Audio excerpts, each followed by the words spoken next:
Hello, and I think we are live.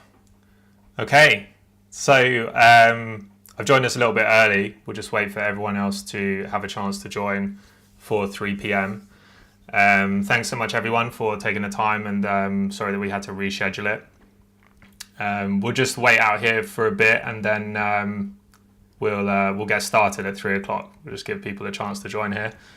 This is the first stream that we're doing, so I don't have experience with this. I'm not sure how the chat and stuff is going to work, but I can see chat here in the OBS streaming tool, and we also have Brooke moderating. So yeah, hopefully I should be able to see all of the messages that you put in there. So yeah, we'll just wait for a couple more minutes. This is going to be a stream on basically how to deploy a Django app to AWS Lightsail. So we've been planning this stream for a while. We've been wanting to do something a little bit different than what we usually do, which is create courses on our Udemy channel. So shout out to everyone who's joining us from our Udemy courses. And also we usually post tutorial content and stuff on YouTube, but we wanted to try out doing a real-time live stream and see how that works. Okay, so hi to Wayne from Brazil. Thank you for joining the stream. Appreciate it. Oh yeah, I see the messages coming in now. All right, hi to Ian and Dark Famagustus, if you say that right, and Michael. Hello, greetings from Germany. Romel from Peru. Thanks a lot for joining. Appreciate it.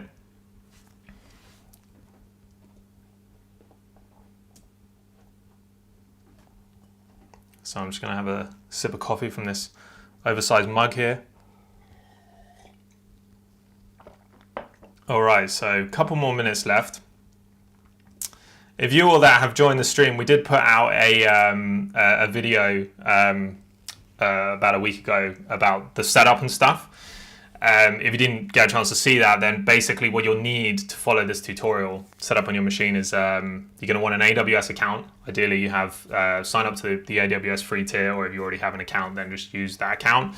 Ideally, you have an IAM user that has kind of administrator access that you can use from your local command line interface.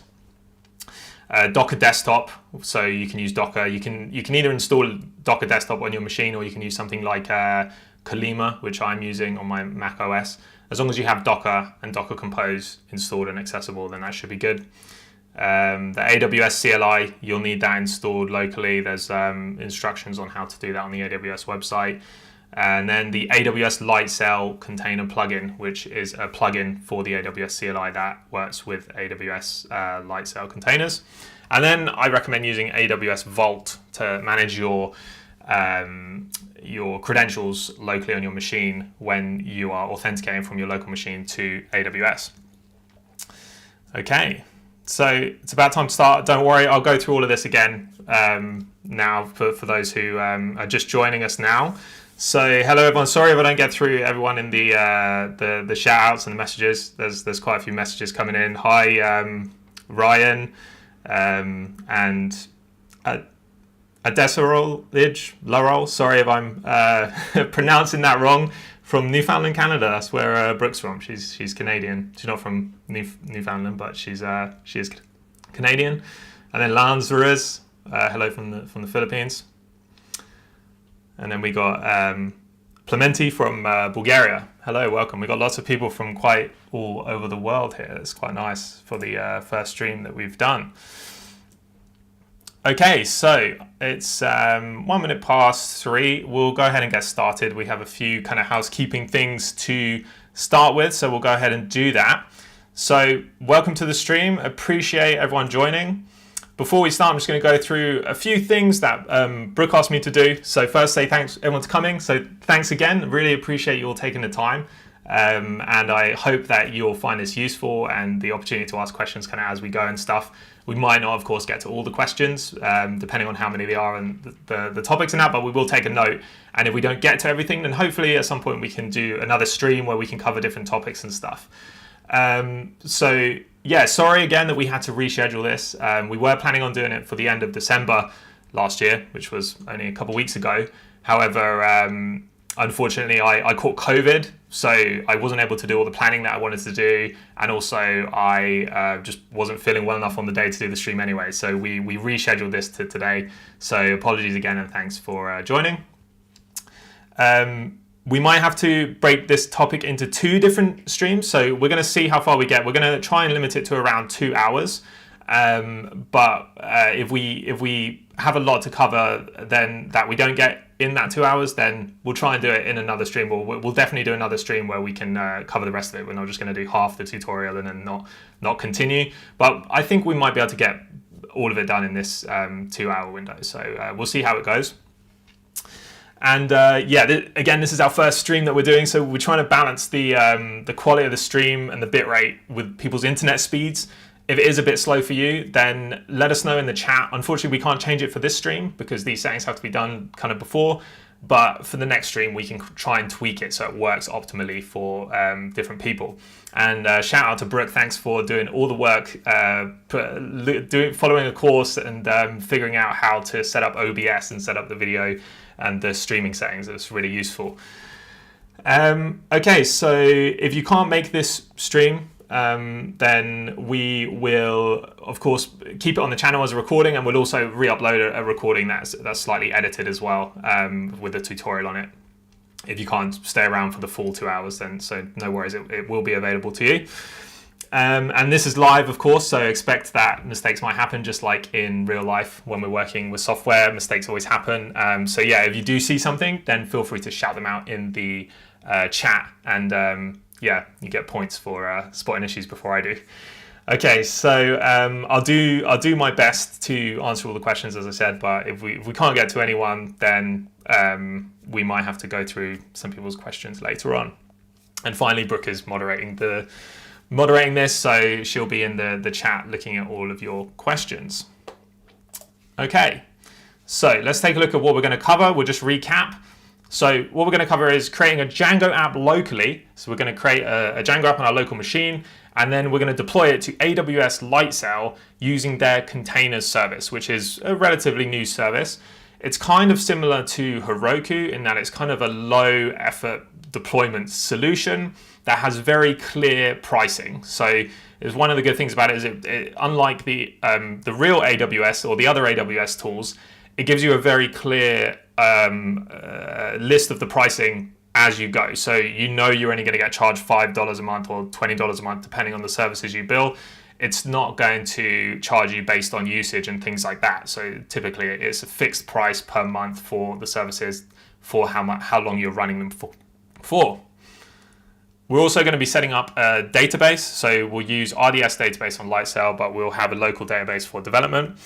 And we'll be using the Django admin, which is a very popular request. Like people, when they use Django, one of the main benefits of using Django is to use the Django admin. So we're going to show you how to set that up locally for the local development, and then also deploy it to Lightsail and use it in Lightsail. And then as part of that, we're going to need to handle media file upload. So if you want to build an app that allows users to upload files to that app, and let's say they want to upload profile images or something like that, then you'll be able to do that, and I'll show you how to set that up. That's one of the challenges people typically have with Django, is how do you manage the static media files, especially when it's deployed to production. Okay, so hopefully you got a chance to see the video that we did, I think it was a week or so ago, where we explained the things that you should have set up in order to do this live stream. So the ideal setup, just the tools that you want to install. I'll just recap them again now, so you have a chance to go and do it if you haven't installed them already. So the first one is an AWS account. You might need to give a credit card and things like that when you sign up. So please go ahead and sign up for an AWS account. If you're new to AWS, then you can use the AWS free tier, which should give you, it should mean that it's pretty much free to complete the steps in this course. Don't hold me to that. You have to be responsible for your own costs and looking at the cost, but it does show you in the dashboard as you create things how much it's going to cost. And for this project that we're going to deploy, I think it's about $25 a month if you were to leave it running all month.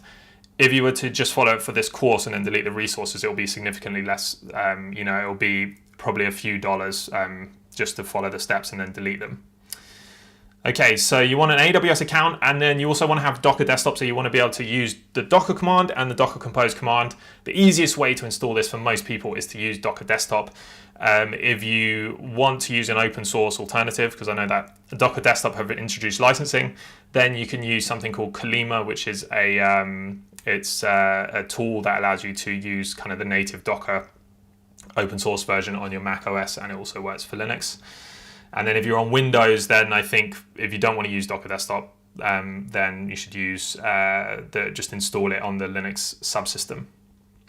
You also want to have the AWS CLI. So if you just Google AWS CLI, it will come up, and then you can install that on your machine. And then the AWS Lightsail Container Services plugin. So this one's important. You're going to need this in order to push images and stuff to AWS CLI. And then you also want to have AWS Vault. This is something that I recommend. It's to manage your AWS credentials and to be able to authenticate with things using multi-factor authentication with your local machine. So that's it for the kind of intro. Now, I'm conscious that that's a lot of things to install. If you haven't done this already, then it might take you a few minutes. So maybe we'll take this opportunity to go through and answer some of these questions. So Arun, thanks for the question. So we plan to do the session for 2 hours. We're hoping to keep everything within 2 hours. If you can't stay for that long, then feel free to leave, and then we'll have the recording on the channel so you'll be able to watch it later. And also, if we don't get through all of the topic, then we might do another live stream later on at a later date in order to complete it. Okay, so hello, Omondai from Oyomide Francis from Nigeria. Welcome. Thank you for joining the stream. Appreciate it. Okay, so hopefully everyone's going ahead and installing that stuff. So I can just go through the pages where you can install those tools quickly. I'll just can close this off now. Okay, so the tools that you want that I listed, the AWS account, if you just search for AWS free tier, then it will take you to the page where you can go on free cloud computing service, create an account, follow the instructions on the screen. I, of course, already have an account ready to go for this session. And then Docker Desktop, this is how I recommend you install Docker. Just search for Docker Desktop, you got it here. If it's Mac OS or Windows, it supports Linux now as well. So whichever operating system you're using, just install this. It will give you both Docker and Docker Compose. It should be the easiest way to get up and running. And then the AWS CLI. So if you search for AWS CLI, this is the command line interface. You go getting started. There should be an installation guide somewhere. So installing or updating to the latest version of the AWS CLI. So you should be able to find it here. It has the instructions for Linux, Mac, and Windows. And then the AWS Lightsail Container Services plugin. So that's this tool here, and this is a guide here to show you how to install that. And then AWS Vault is on the 99 Designs GitHub page. So this is a free tool that they provide, and it's fairly easy to install. It shows you how to install it here. I install it using Homebrew.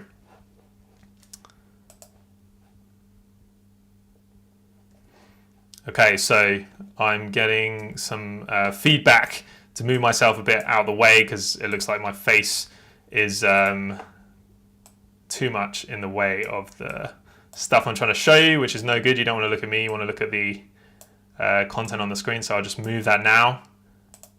Okay, hopefully that's better. All right. Okay, so we'll just wait another minute or two, and then we'll dive right in. If anyone has any questions about the installation, then feel free to put them in the chat now, and otherwise we're going to move on soon.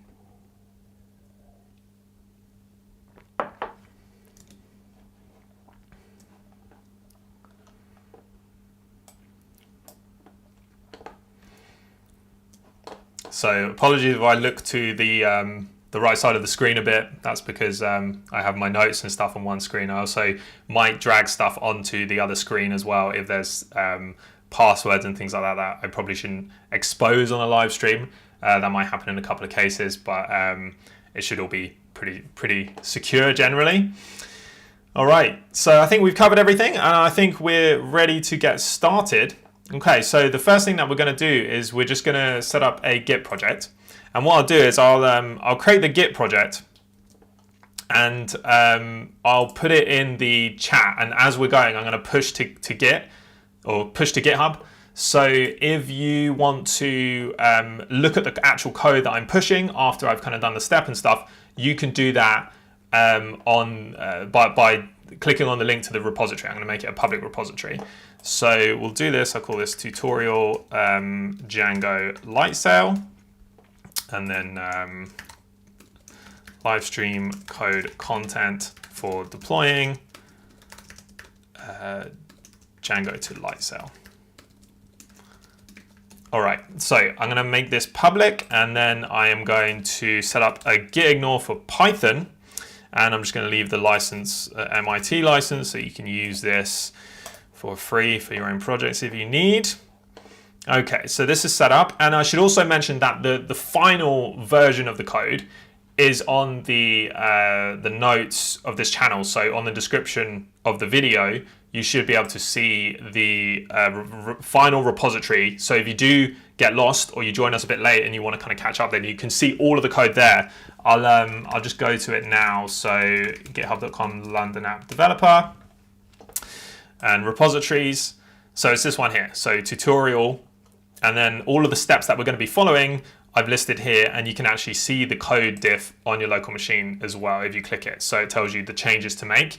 And now this is just if this is how you prefer to learn. If you want to see it on your screen and you have multiple screens and stuff like that, and you want to actually see the code as we go. If not, then don't worry, I'm going to be doing everything on the screen that you can see. So we're going to type everything out as we go, which is why we might not make the full, might not get it all done in the full 2 hours, but we'll try our best. Okay, so I've got the project. Now I'm going to clone this project to my local machine. So I have a directory called workspaces. I'm just going to do git clone and pull that down, and then I'm going to open that up in the editor. So I'm using Visual Studio Code, as you can see here. This is my preferred editor nowadays. You of course can use that any editor that you're comfortable with, as long as you can change the text that we need to change in the files that we need to change them in. Okay, great. So the first step is to set up Docker. So I like to run all of our projects using Docker, and we're going to be deploying with Docker. So this is going to be used for both the local development and the deployment. There are many benefits to this, such as having a consistent development environment on prod and dev. So it's the same application on prod and dev. And it just makes it a lot easier to debug issues, because you know that the code is going to be literally the same on your local machine as it is on the deployed server, with just a different configuration. It also makes it easier when you're working on professional projects and you're sharing the project with other developers. It makes a consistent and easy to use development environment. So I always build everything using a Docker and a Docker Compose file for the local development environment. There are some exceptions, which I'll go through as we go, but we're going to start by creating a Docker file. So let's create a new file, and we'll just call it Docker file. And this is a Django project. So we're going to do from Python 3.11.1 hyphen Alpine 3.17. Now this is quite a specific version. I recommend using this exact specific version whenever you're following this video, because that means the steps in the video are always going to be exactly the same. And then once you get to the end of the video, you can always upgrade the packages then. That's my recommended approach, just so that the steps that we record in this video are the same when you are actually doing them. So if you're interested where you get this image from, you can get it from the Docker Hub, so hub.docker.com. And if you just search for Python, the official Python image is here. And you can see they've got like thousands of tags here that you can use. We're using the latest version at the time of recording, and I'm pinning it to Alpine 3.17 just to make it sure it's consistent. Okay, then I'm going to type env python unbuffered 1. And what this does is it unbuffers the output. So what it means is just the Python application will always output the logs that it prints to the console straight to the output of that container. It's recommended, if you look at the Docker documentation for creating a Python app, it's recommended setting whenever you are using Python in Docker. Okay, and then what we're going to do is type copy all caps, dot forward slash requirements.txt to forward slash requirements.txt. And what this is going to do is going to copy a file called requirements, which we're going to create in a minute in our project, and copy it into the Docker image that we're building.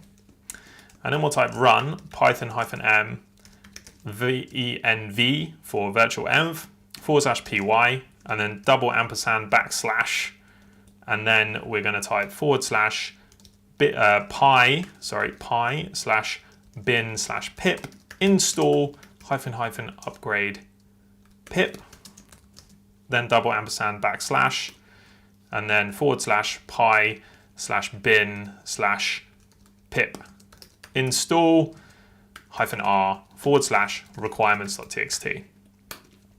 So what this does is it's a run command. So when it's building our Docker image, it builds the image, and then when it gets to this step, it's going to run python-m venv /pi. So this is going to create a virtual environment inside the Docker image, and this is going to be used to store all of the dependencies that we install. Now, some people say you don't really need a virtual environment inside a Docker image, and they're probably right. In 99.9% of cases, you probably don't need to do this because you can just install the packages directly, and Docker is so lightweight that it probably won't have any conflicting packages already in that image. However, just as a best practice, I like to do it just because it gives you more control over the virtual environment inside your Docker image. So if you're basing from Alpine, it's very stripped back and lightweight.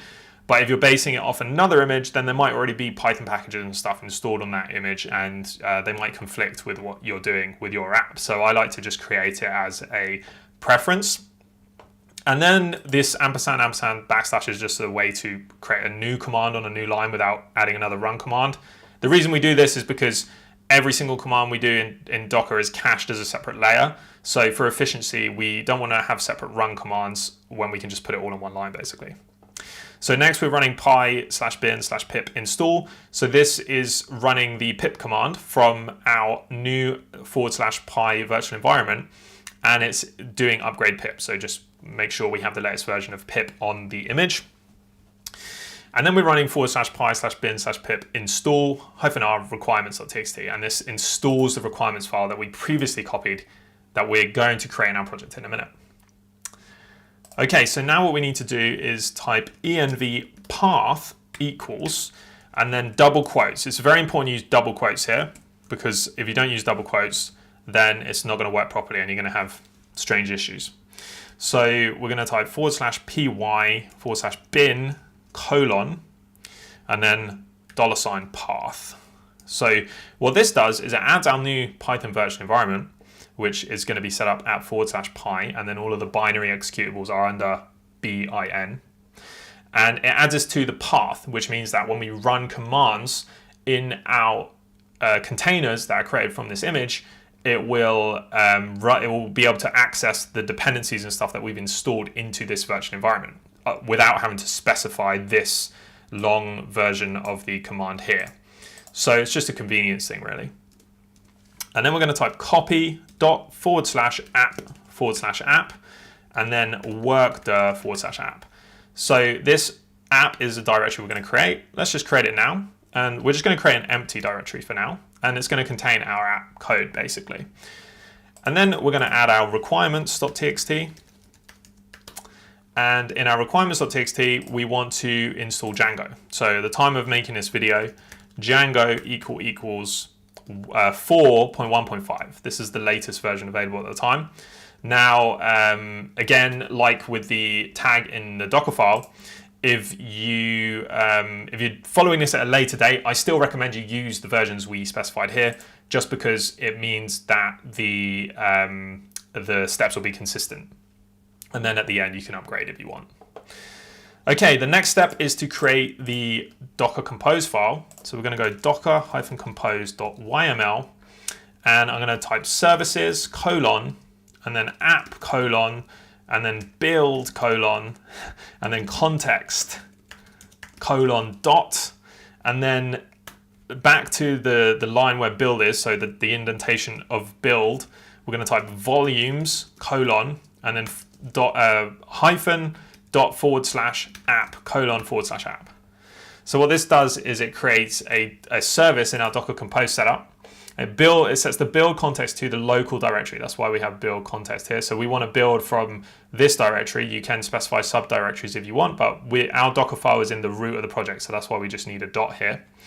And then we have volumes, and this maps a volume. So the volume is going to be from app to /app in the container, which is the workdir that we specified in Docker files. So the reason we do this is so that when we change code on our local machine, it is updated in the running container, and vice versa. If something changes in the container, it gets reflected in our local project, which we are going to use right now. So that's the Docker setup. I'm just going to do git add git commit Docker setup and push this for people who want to see it on the GitHub project.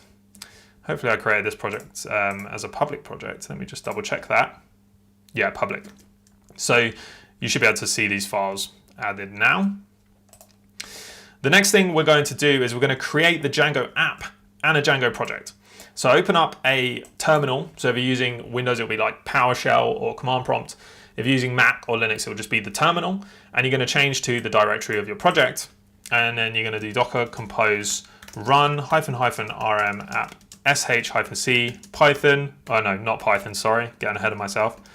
Django -admin start project app dot close quotes. So what this does, it runs docker compose. It says docker compose run. We want to run a service using docker compose.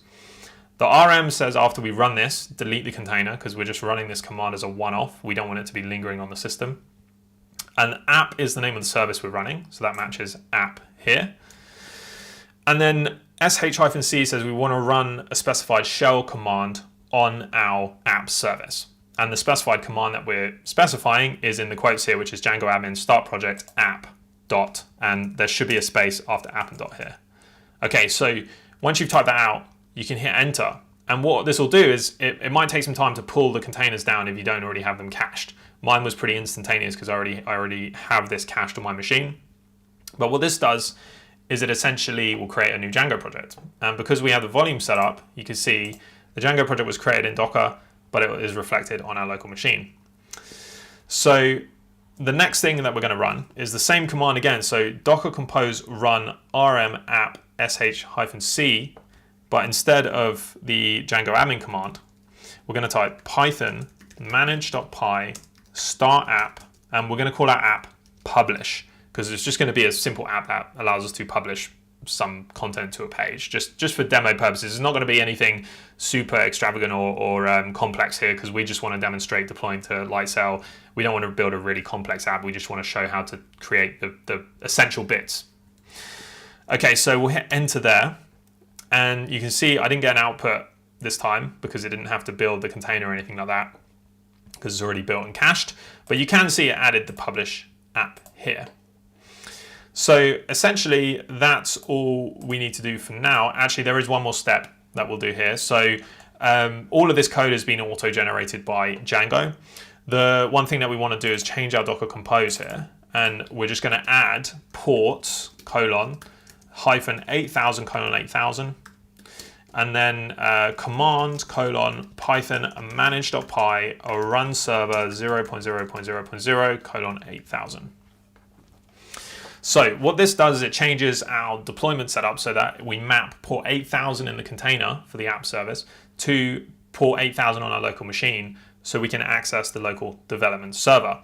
And then the command we're running is the command to run the Django development server that it comes without the box. So this is the server intended just for development purposes. You're not supposed to use it in production. We're just going to use it for our local machine in development. So we specify the IP address 0.0.0.0 because we want it to bind to that IP address instead of just local host. And this will mean it's accessible via the mapped port here. But this is specifically because we're running it in a container. If we were running it locally, you wouldn't need this bit here. You only need this for the container version. Okay, so let's go ahead and head back to our terminal and just type docker compose up. And this will start our new our server. I'm just looking at some of the comments here. Thanks a lot, Oliver. Appreciate it. I I don't know how I helped you, but I'm glad that the stuff that we produce is useful. Thanks again for the comment and for joining. Appreciate it. Okay, so now we're running our server. We can go to the browser and we can go localhost 8000, and you should see this page. So this means that you're running Django locally on the local machine. So this is good. This is the kind of standard page you get with Django for all new projects. Okay, brilliant. So I'm just going to push this to GitHub now. So I'll do this in a separate tab, git add, git commit, and then added Django project. There you go. So I'll push that. All right, so we can move on to the next step now. So we've created the Django project and app, and now we're going to configure the database. So we're going to go ahead and configure our database, and the way that we'll do that is I'll just need to open up my code reference here. Apologies. All right, so we're going to configure a Postgres database for our app, and we're going to start by doing it locally. We will be deploying this to Lightsail, I promise, but we need something set up locally first for us to deploy. So the first thing we're going to do is open up our requirements, and we need to install the driver that's used for Django to communicate to Postgres.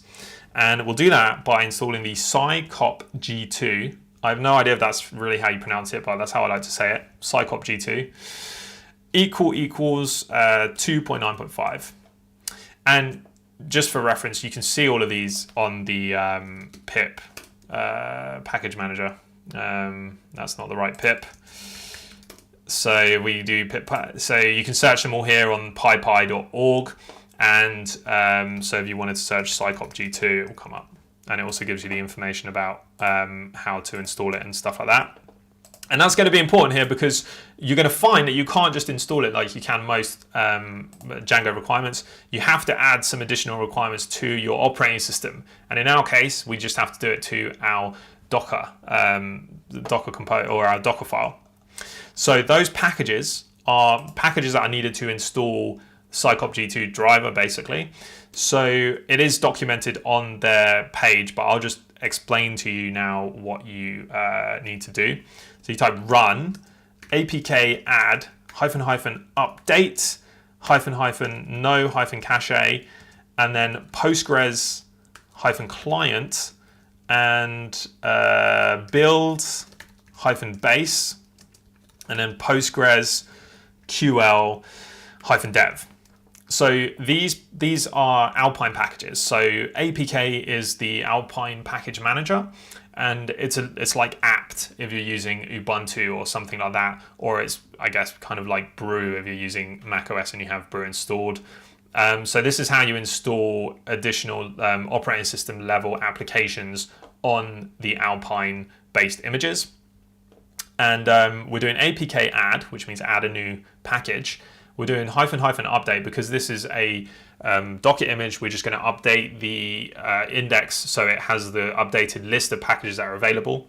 We're saying no cache because we don't want it to cache any of the stuff on this container. We just want it to install it, and that's it. And that's just best practice to keep the Docker container lightweight.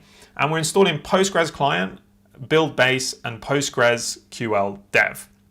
All packages that are required to install scicop G2. Okay, so we can test this by just going ahead and typing docker compose build, and this will go ahead and build our container, our image again, and it'll give us some error if we have an error here. So it looks like I have an error here. So I think I just spelt something wrong here. So I spelled, Postgres client should be Postgres QL client. Let's see, did anyone point that out in the thing?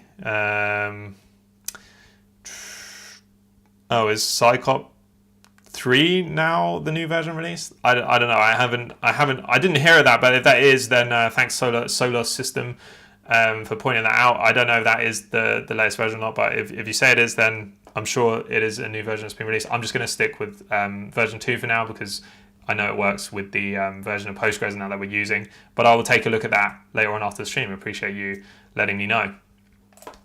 Okay, so I'll run docker compose build again. Okay, this time it succeeded, so it installed the packages that we needed. All right, so the next step, oops, we don't need to see this. We need our code. The next step is we're going to modify our settings.py file. So I'm going to close those off and open up settings.py, which is app/app settings.py. And we're going to start by doing import OS. So this is really configuring our settings.py to use a database and also to work in production. So import OS, and then we're going to do secret key. And as you can see here, this is Django Insecure. It's given us a temporary secret key. Now, you shouldn't commit this to Git. We're not going to use the secret key, so it doesn't matter that I already committed it. So I'm just going to delete it, and I'm going to type os.environ.get secret_key, and then change me. What this does is it pulls the value secret key from the environment variables and allows us to set it as a configuration value as opposed to setting it as a hard-coded value in the settings. And this is the best practice recommended approach when you are deploying a Django app. You don't want to have your real secret key inside the settings.py because the secret key should be a secret key, and if you're sharing it with every single developer on the project, then it's not very secret. So we leave it as change me here because this can be used for local development. That doesn't matter too much. But for production, when you deploy it, you want to set this as a configuration value using environment variables as opposed to hard coding it in the project. So that's why we do this. Next, we want to also make this debug configurable. So we'll do that. It's a bit tedious, this one, but this is how I like to do it. So I do bool, which is the function for converting a value to Boolean, int, which is the function for converting a string value to an integer, and then os.environ.get, and we're going to get debug, all caps, and we're going to default to 0. So what this does, we work from the inside out. So os.environ.get is the same as this, so it gets an environment variable, and it also returns a default value for that variable if the variable is not set. Now, environment variables can only have one type, and that is string. So you can't set an integer value or a Boolean value using environment variables. So we can only use it as a string. So in order to get around that, we expect either a 1 or a 0, and that will be passed in as a string, and we'll use int to convert that to an integer. And then we will use bool to convert the integer to a Boolean, and this will give us the true or false value needed for debug. So this is how I like to do it. There's many different ways you could do it. You could have an if statement here or something like that. I find this way quite nice and easy to use. You just have debug equals 1 or debug equals 0, and by default debug mode is off. So we only set debug mode on our local machine, which we'll do in a minute. Next is the other one that's a bit tedious, is these allowed hosts. We're going to need allowed hosts in order to allow us to access the application on the host name that we are using on AWS Lightsail. So when debug mode is on, it doesn't matter which host name you connect to. So you can use localhost or whatever. But when debug equals 1 or debug mode is enabled, when debug mode is disabled, so when you're on production and not in debug mode, you have to specify the host names that you're going to use for your app. And this is a security feature of Django. If you read in the Django documentation, it'll explain more about it and the details of why. All you need to know is that you need to specify the host name, otherwise you're going to get a 400 bad request whenever you access your app. So we need to be able to provide a list of hosts, because you might have multiple hosts for one app.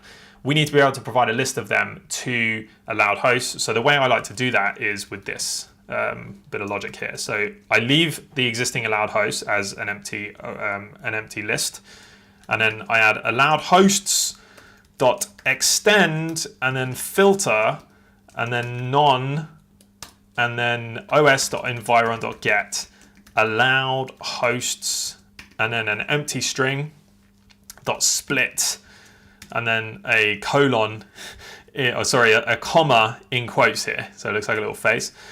And then, or it looks like a little penguin face. And what we do here is we pull in allowed hosts value, and as I said, they always come in as a string. But if we want to set multiple, then we can provide a comma separated string. So we can provide each host name as a comma separated string. So we split that by the comma. So if you provide multiple via a comma, it will split it into multiple items. But if you don't provide anything, so you leave it blank, then it returns none. So we want to filter none out. So that's why I use the filter function here. So filter out none as a result. So if we're using local development mode, it will not extend it. And then we're using extend, which is a way to add items to a list. So the os.environ.split will split it up and return a list. And this extend allows us to extend the existing allowed host list by another list. So it will populate the values. This is how I like to do it. There's many different ways of doing it. If you have a preferred way and you're already familiar with this, then feel free to ignore this and just do it the way that you prefer. It really doesn't matter too much. This is just how I prefer to do it. Okay, in installed apps, we're going to add publish. And we add this because we've added the publish app. I appreciate we've gone off on a bit of a tangent from the database here. I just wanted to get these kind of settings set up first because we're going to need to do this at some point anyway. But now we're going to move on to the actual database related settings. And that is here. So if you scroll down to like line 84, you've got the database settings, and we're going to leave default. We don't want to use SQLite. So we'll do Django.db.backends SQLite, and we'll change it to .postgres QL. I keep forgetting the QL at the end. So .postgres QL, and then host. We're going to do host. We're going to get that from os.environ.get db_host, and then name. We're going to get os.environ.get db_name. And then the user will get from os.environ.get db_user. And then password will get from os.environ.get db_pass. So what we're doing here is we're getting the environment variable configuration values for our database. We're passing it into host, name, user, password for the database configuration for Django. And this will allow us to configure our database. So we'll be able to configure our local database when we're on local development, but we'll also be able to use these environment variables on Lightsail when we deploy it to Lightsail in a moment. Okay, so that's everything in the settings.py file. Now we're going to move it back to Docker Compose, dockercompose.yaml, and we're going to modify the command. So with Django, you need to basically do this. I like to do this greater than symbol sh-c, and then Python manage.py migrate ampersand backslash. And then this is just how I do multiple commands in here. This is the syntax for running multiple commands in Docker Compose. So we're starting with the migrate, and then we're going to use Python manage.py run server 0.0.0.0.8000. So this, when we start our server, it will run the migrate, which will run our database migrations. That's how Django manages the database. And then we start the development server. Okay, so I have a couple questions here, so maybe we'll just take a quick little look at the questions. So Solar System, I've read that Python Slim is recommended for backend instead of Python Alpine because wheel packages are not supported. So you need to figure out many dependencies why we use Alpine. So that's a good question. I haven't heard that Python Slim is recommended. I have seen it used in lots of places as a default container base or image base.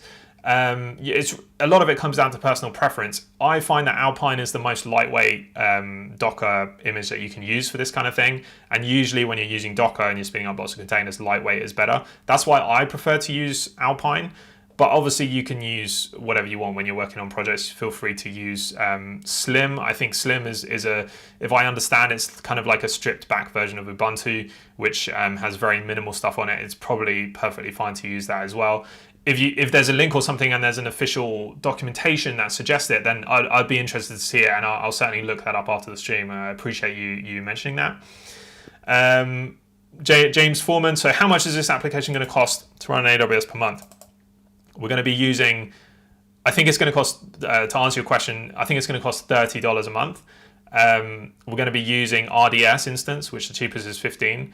We're going to be using a container instance, which the cheapest is, I believe, is $5 a month that we're using. And then we're going to be using S3, which I think is also $5 a month. But it tells you as you go along. And for these steps, you only get billed if you use them for the full month. So if you just create them and delete them, you shouldn't get billed for the full month. You only get billed for the time that you use them. So yeah, I mean, it's a there are cheaper options available for sure. This gives you the benefit of using AWS resources that are generally quite reliable and kind of production grade at a fixed cost. So you don't need to worry about the cost of like data transfer and stuff like that. The cost is fixed for what you buy, which is one of the benefits of Lightsail. Okay, so hopefully that answers your questions. Thanks for asking all these great questions. Now we'll continue with the steps. So what we're doing here is we're setting up our services, and we're going to now add our database service because we're going to need a database locally to develop. And the way that we're going to do that is we're going to create a new service for database. So we'll type database, : and the image we're going to use is Postgres : 12-Alpine, and volumes we're going to use dev-db-data : /var/lib/postgresql/data. And then environment, we're going to do -postgres_db equals Django-dev-db. And then Postgres_user equals dev user. And then -Postgres_password, whoops, missed the underscore. Postgres_password equals dev password 123.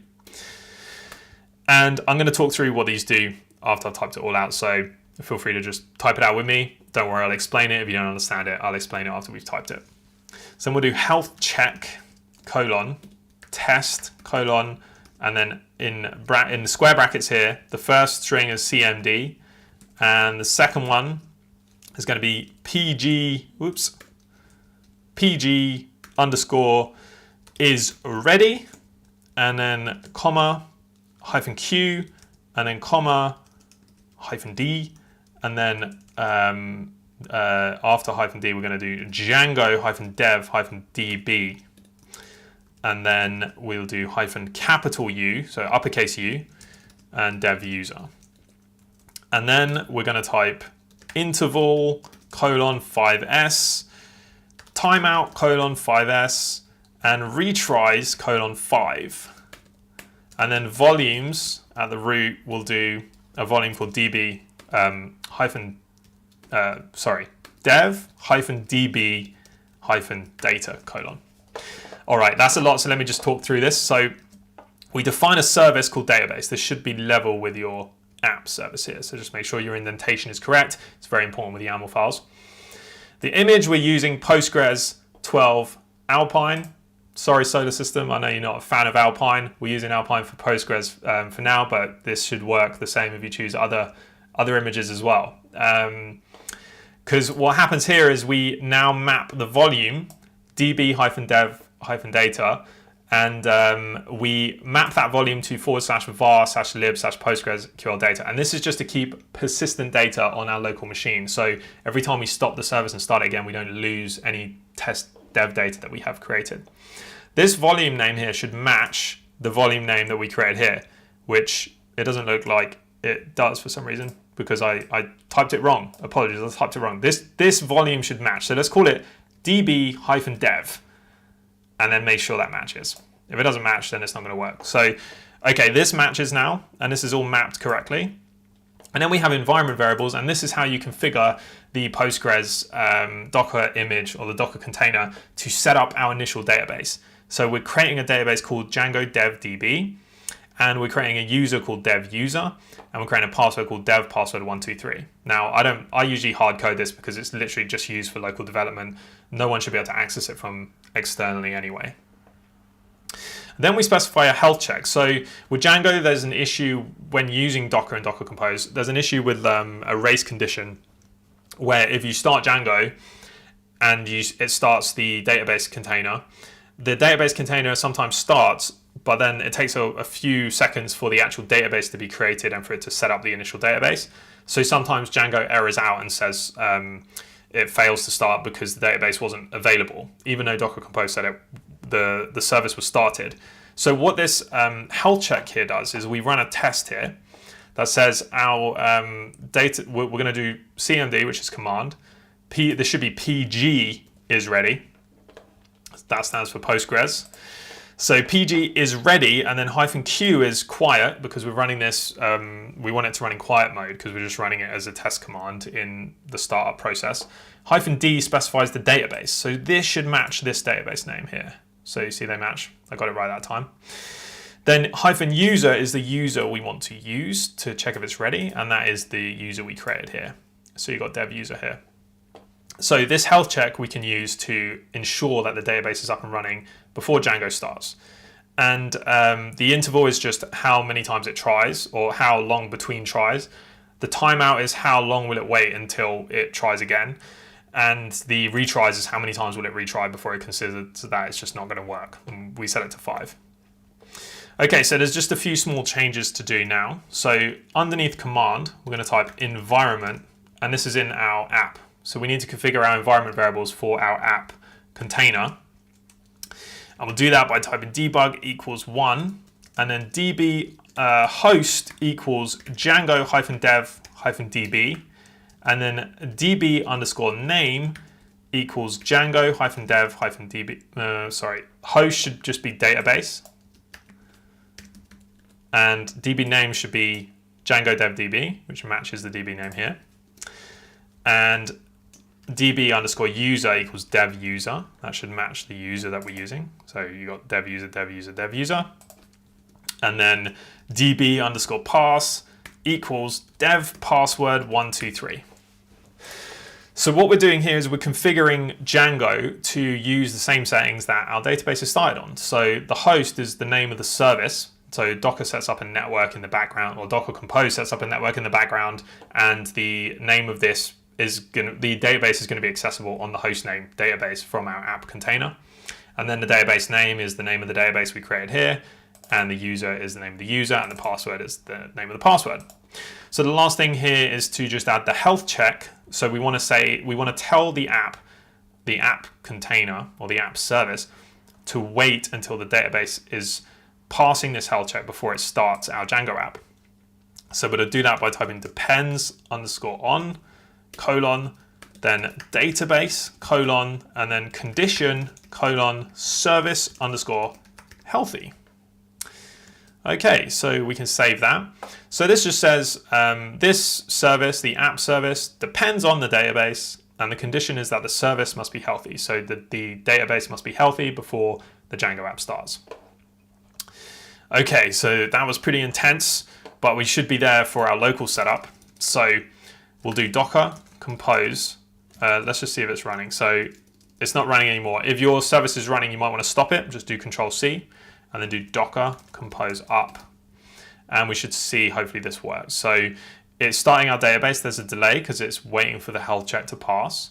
And the health check passes and then the app starts. So this suggests that it's all working properly. This is how we want it to run.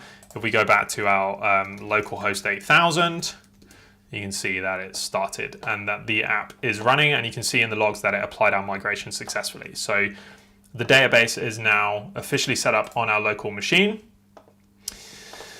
And I'll just quickly answer some questions. So will we be defining an end file? So no, we're not going to be doing that here because we're not going to use Docker Compose to deploy. We're going to manually configure the environment variables on Lightsail.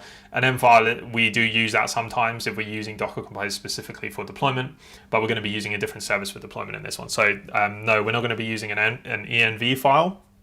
And are we covering static files, domain, and SSL? So SSL is set up by default by Lightsail, which is great. So yes, that will be covered, but it's provided for us by Lightsail, so we don't need to do anything. Static files, yes, we will definitely be covering static files.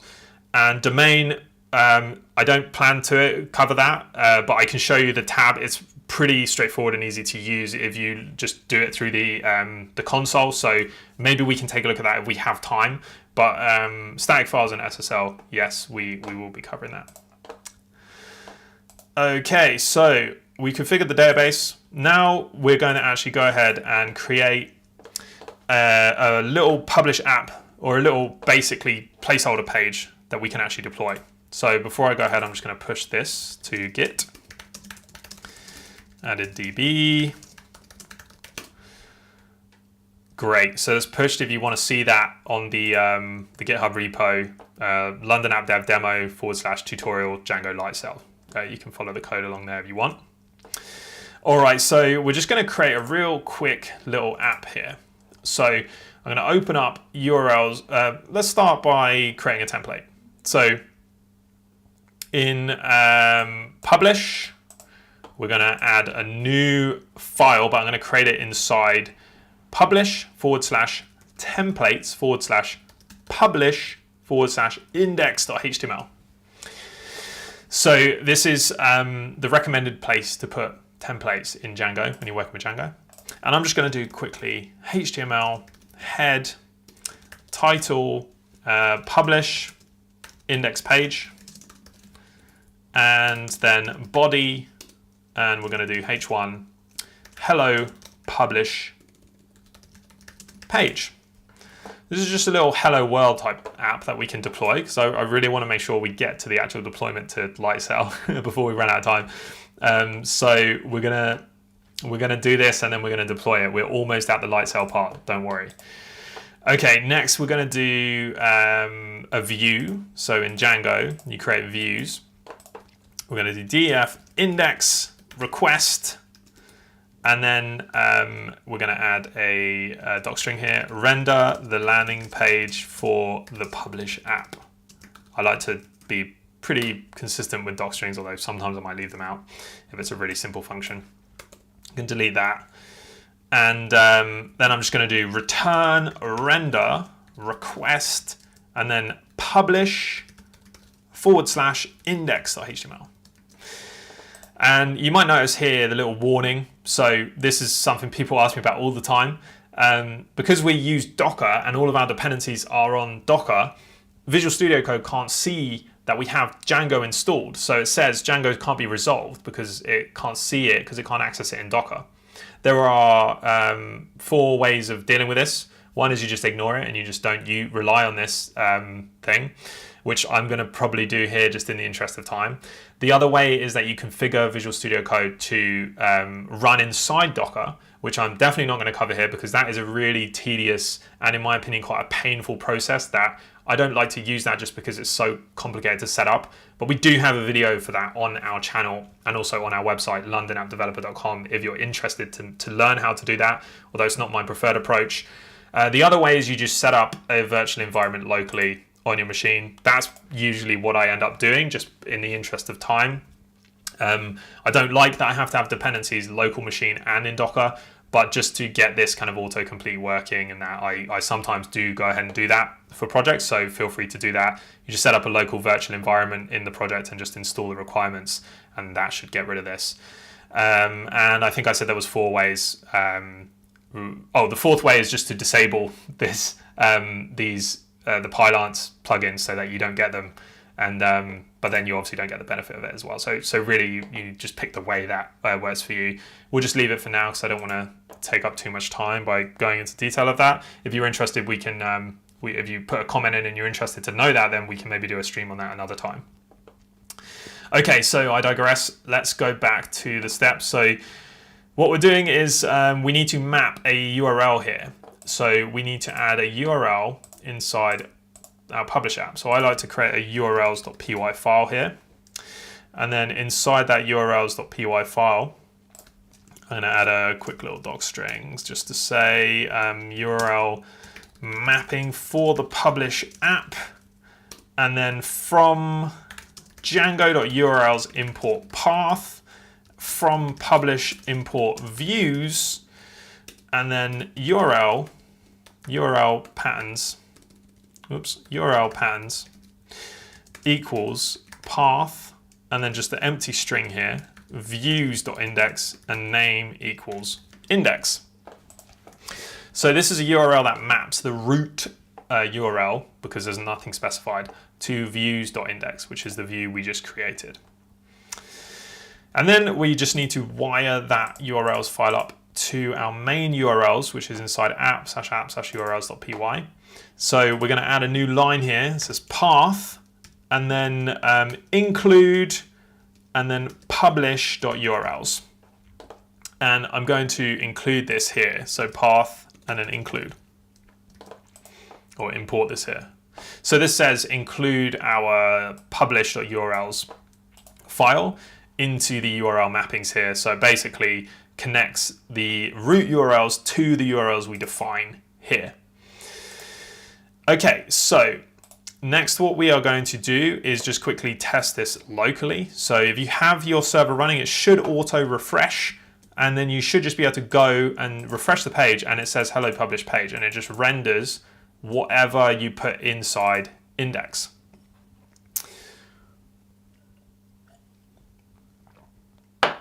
Okay, great.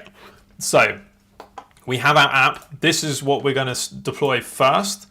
So the next step is we need to basically test, or we need to install the software that's required to run this in production. So what we require is the G-Unicorn, or Goonicorn, however you want to call it, WSGI server that allows us to run our Django app in a production environment, because as I mentioned earlier, it's not recommended that you use the Django development server in production.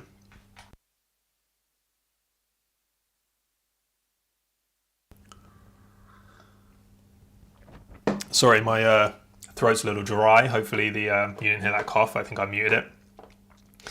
Okay, so let's just quickly go over to our requirements.txt, and we're going to add G-Unicorn equal 20.1.0.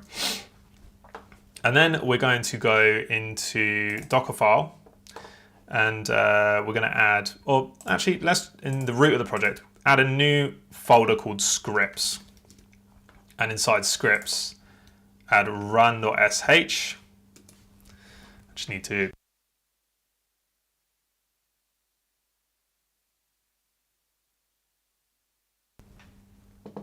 okay, great. And now we're going to type hash !bin/sh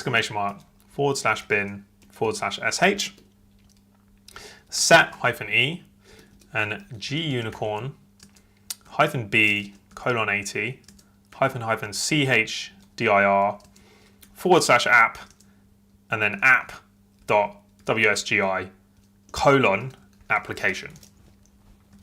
So this is the command that starts the Goonicorn WSGI service.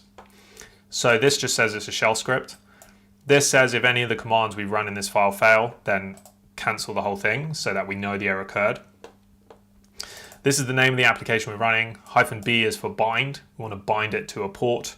Port :80, which is the HTTP port, sorry. And then we have chdr, which is changed to directory /app, and then the app.wsgi application.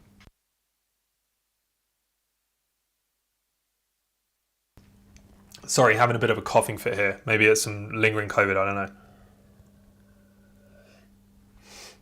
know. Or maybe it's just from talking too long.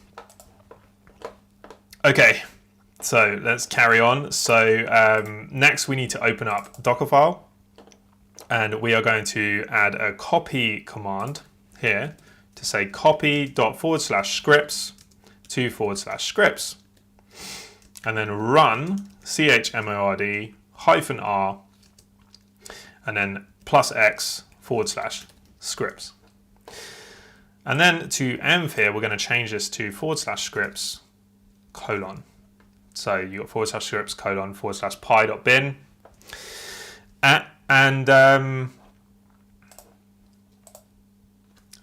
And what this does is basically we have scripts. So this is the directory we created, and that copies it to our Docker image. And then we're making sure it's executable. So we're doing chmod -r +x means executable, and /scripts. And then what we're doing is adding it to the path here. So we're adding scripts to the path so we can run this in our container. Okay, so what we are doing now is we're just going to go ahead and test this. So I think this is all we need to do to set it up for deployment. So we'll go ahead and do run, and we're going to run the build command. So docker build -t publish, that's the tag. So this says we want to build our container in the root of our project, and we're going to do -t publish, which means tag it as publish, and then dot just means from the current context.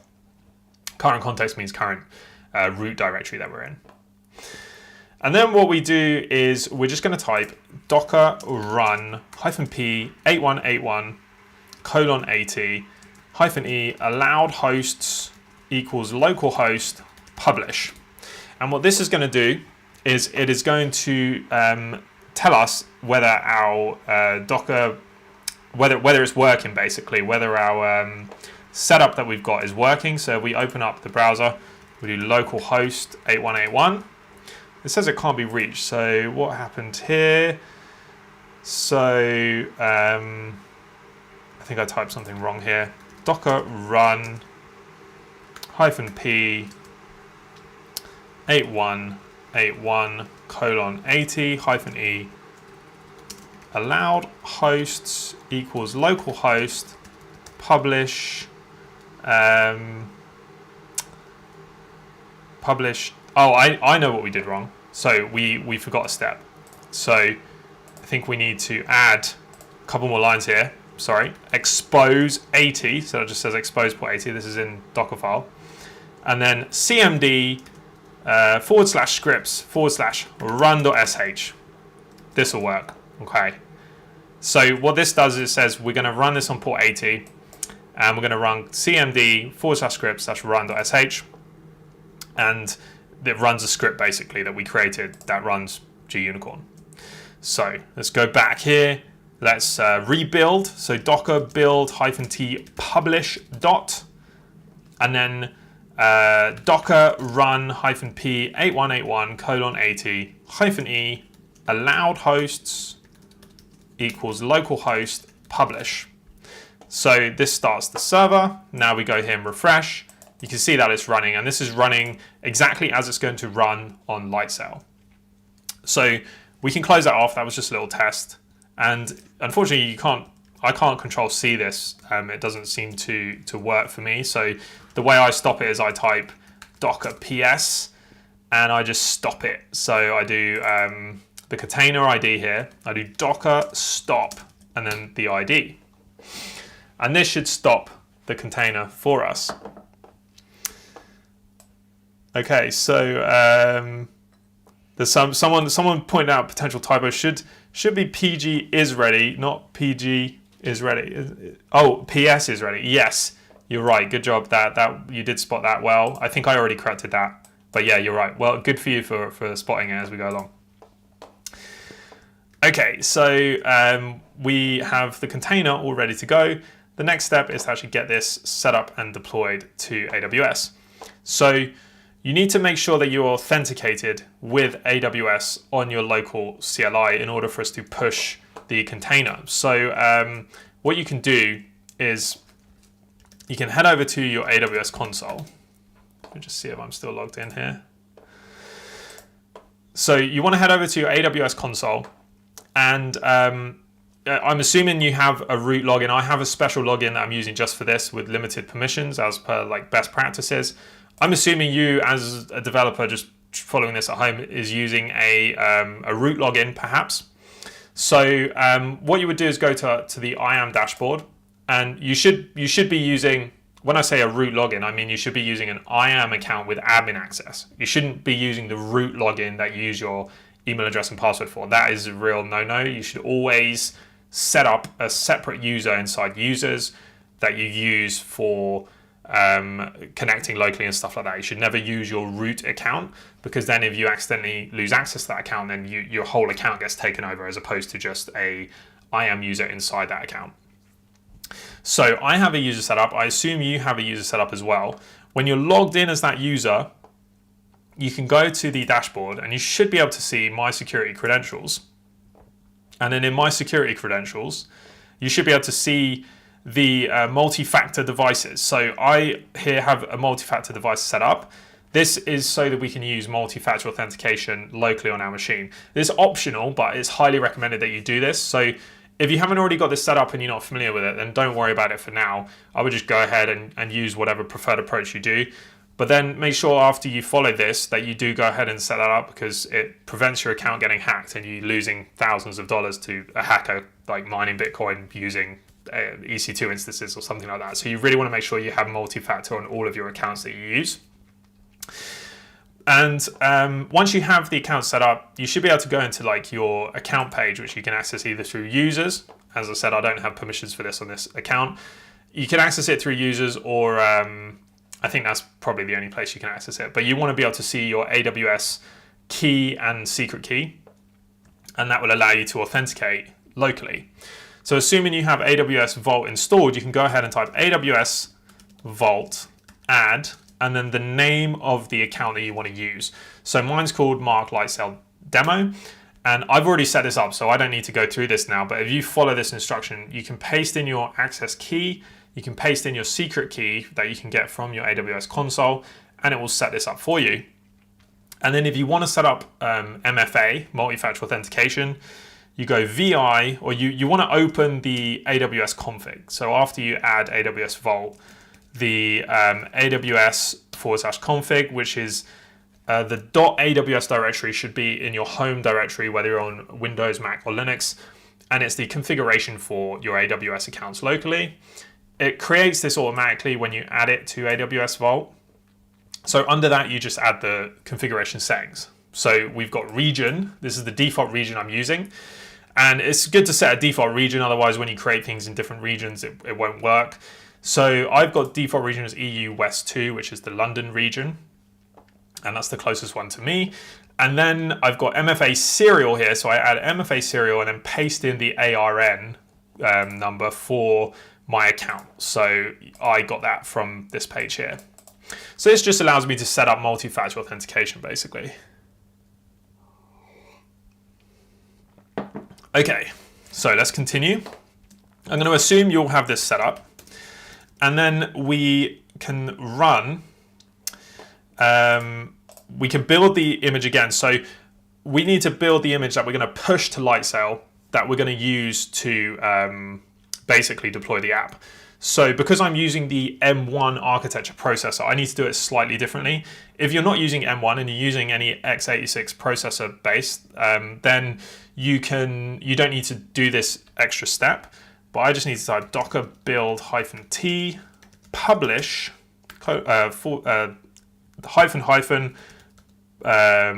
platform x86_64. And all this does is it builds the container again, but uses this architecture, the architecture that is supported by AWS Lightsail. So by default, it will install it in your own architecture, which if you're using the M1 or the Apple Silicon processors, it builds it in that architecture. And then if you try and push it to AWS Lightsail, it doesn't run because it doesn't support that architecture. But you can specify platform and then the architecture here in order to get that to work. And then what we do is we're going to type AWS Vault exec, which means we want to execute commands, and then the basically the name of the account that we just created, so whichever name you gave up here. So mine's Mark Lightsail Demo, and then -- duration equals, I'm going to put 8 hours, just so the stream's not going to last 8 hours, but I just want to make sure that it doesn't run out during. And then you put in your password, and then it doesn't return anything, but it authenticates in the background. So our session is now authenticated with AWS, and we can interact with the AWS CLI. So what I'm going to do now is I'm going to do AWS Lightsail push container image -- service name publish. And before I continue, we're actually going to go ahead to our Lightsail page. So open up Lightsail. This is what it looks like if you haven't seen it. So you can see they offer containers now, which is exactly what we're using. I'm just going to close this for now. You can click on containers, and we're going to basically do create container service. I'm going to use the cheapest one. Sorry, I was wrong. It's not $5, it's $7 USD for the cheapest possible option. And then I'm going to give it a name. I'm just going to call it publish. And I am going to, what am I going to do next? That's basically, I'm going to do create container service. And make sure you create it in the region that you're in. So you want to create it in the correct region. It gives you the option to change the region here. I'm using EU West 2, so it should be the region you configured in your AWS config. But this takes a minute to create, so we'll let that create. In the meantime, let's go ahead and add a database. And the reason why I say this is because the database takes like 15 minutes to create on AWS. So it takes a very, very long time. So we're going to go ahead and get a head start on that, even though we don't need it just yet.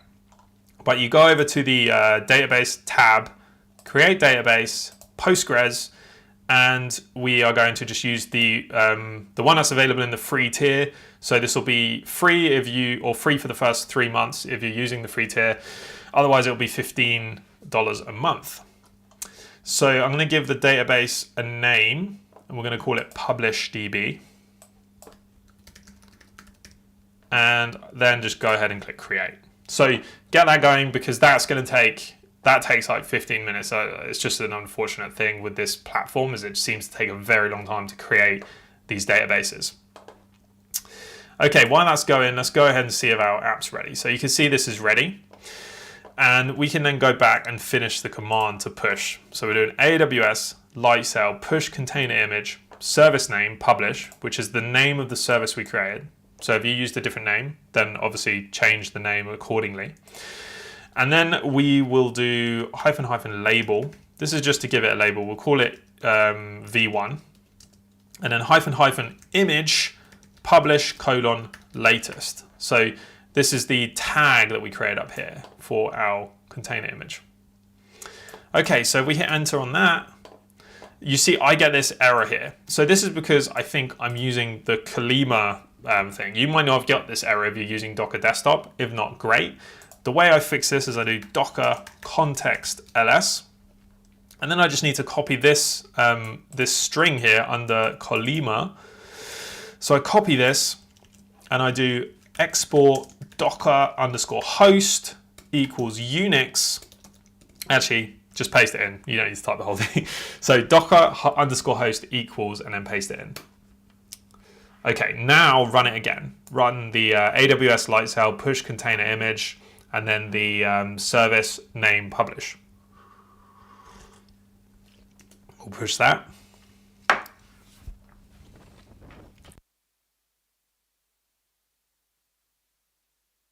Okay, so this pushed pretty quickly. It said, I think the layers mostly existed from a previous run through I did of this. Yours might take a little bit longer, but it should happen. It should push all of your local image that you built up to publish. You should actually be able to see it here. If you click on images, you can see it here. That's been pushed. It seems to increment this every time for the account, which is fine. But basically, yours might look slightly different, but it should look generally like this. Okay, so the next thing we're going to do is we're actually going to deploy this. So if you go to Deployments tab, and you create your first deployment, container name, we're going to call this app. You can leave the image, or you can click the image, click stored image, and choose the one we just pushed. Leave the launch command as it is and add environment variable. We need to do what do we need to add here? We basically need to do allowed _hosts. And the allowed host is going to be the public domain here that we're using. So paste that in, make sure there's no spaces at the start or end. There you go. And then what we'll do is map the port. So we want port 80. And we want to specify the container here. So what this does is we are saying we want to run a container. You can run multiple containers in a deployment, but we're just going to run one. So we're running a container called app. We've chosen the image that we pushed up from our local machine. And then we have specified the allowed hosts, which is the required. Yeah, sorry, I think the terminal code was behind my head for a bit, but I'll make sure that it's not. So if you missed the command before, it is this command here, AWS Lightsail push container image, service name, publish, label v1, image, publish latest. So yeah, let's continue. Basically, the allowed host is the configuration for our allowed host that we need to specify in settings.py. So that's to add this, and it allows us to access it on the domain we specify. So this is all we need to do here. This is the configuration essentially. So this is where we can add configuration variables to our app. Port 80 is the HTTP port, and then we're mapping that app container to the public endpoint. So the public endpoint is the endpoint that's accessible on the internet, and when we visit that, it's going to forward all the requests to the app container. So that's all set. You can click Save and Deploy, and then what we'll do is we just wait a minute, and it will go ahead and deploy this app, and we should be able to access it on this URL. If you try and access it now, you can see it says no service because it's still deploying. It takes a couple minutes to deploy. So let's take a look at the next step, or if there's any questions. Let me see if there's any questions here. So I don't think there's any pending questions, so that's all good. But yeah, we'll basically just wait for this to run. If you open up the log here, you can see the current log. So nothing's available right now. It does take a minute for it to spin up. But what AWS is doing now is it's spinning up a new container with the configuration that we specified. So the image and the configuration and stuff like that. And it's going to make it accessible, and we should just be able to see our simple page that we created. So one of the things that people ask all the time, which we'll go into next, is basically the static files. So we're gonna, because we're running in containers, we need a way to be able to store and serve the static files for the user, and we're going to be doing that using basically using S3. So we're going to create an S3 storage bucket, and that's going to allow us to put in a bunch of static files and media files that we can then serve in our application, and we can make those static files public so they're publicly accessible. Okay, so let's see if this is progressed. You can see it's moved to the next step because it is creating our deployment. Thanks, Brooke, for the tea. Okay, so if we refresh this page, you can see it's changed a little bit. Service unavailable.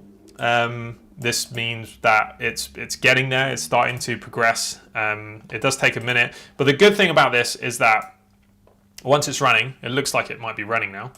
So once it's running, maybe it just needs to switch the load balancer. Basically, it still says deploying here.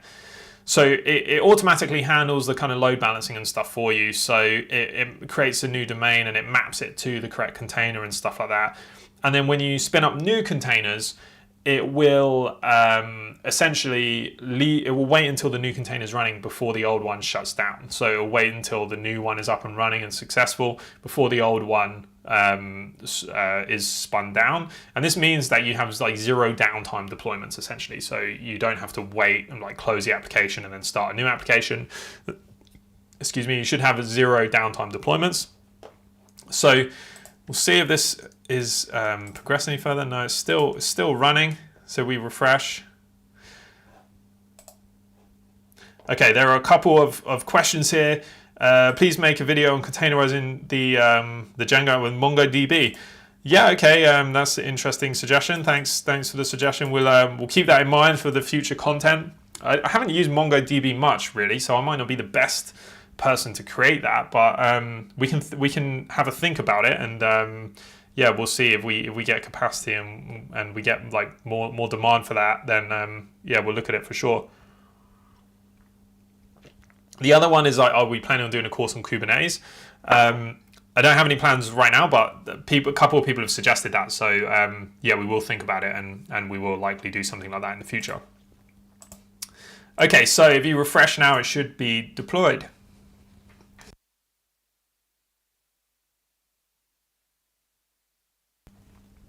Excuse me, the cough is back. Okay, so let's continue. So that's a basic container deployed. Now I know that you're obviously going to need a database for your application. So we'll take a look at that next. So what we're going to do now is basically configure our application to use a database. So the code change is very small. I'll just commit this code. Let's see, what did we change here? So added publish app. I'll commit and push this for you to view. So this is the code so far. So what we'll do next is we're going to configure RDS so that we actually can use the database with our application. So open the project again. We just need to make a quick one-line change to the scripts. So open up scripts run.sh, and we're going to do Python manage.py migrate. So this runs the manage.py migration command before we run gunicorn. So basically, we are going to run this as part of the deployment process, so the database migrations gets applied. So we just need to build this and push it to Lightsail. So we'll do docker build -t publish --platform x86_64 and then dot. The same command as before. Build in the image. You don't need this platform if you are using x86, unless you only use this platform if you are using a Mac OS with the Apple Silicon. And now we can type AWS Lightsail push container image -- service name publish -- label. I'll label this as v2 and then -- image publish :layers. This is going to push the container up again, so with the new changed run script. And then we can go to the browser again, and what we're going to do next,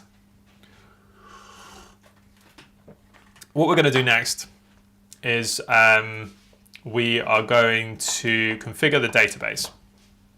So we have everything set up and ready to go. The only thing that's probably not set up and ready to go is RDS, because it is super slow. Oh, it's ready. Okay, maybe it's faster than I thought. Usually it takes like 15 minutes, but maybe it has been 15 minutes. I don't know. Okay, so let's go ahead and configure this. So we go back to home, containers, the publish deployment, or the publish container, and then we go modify.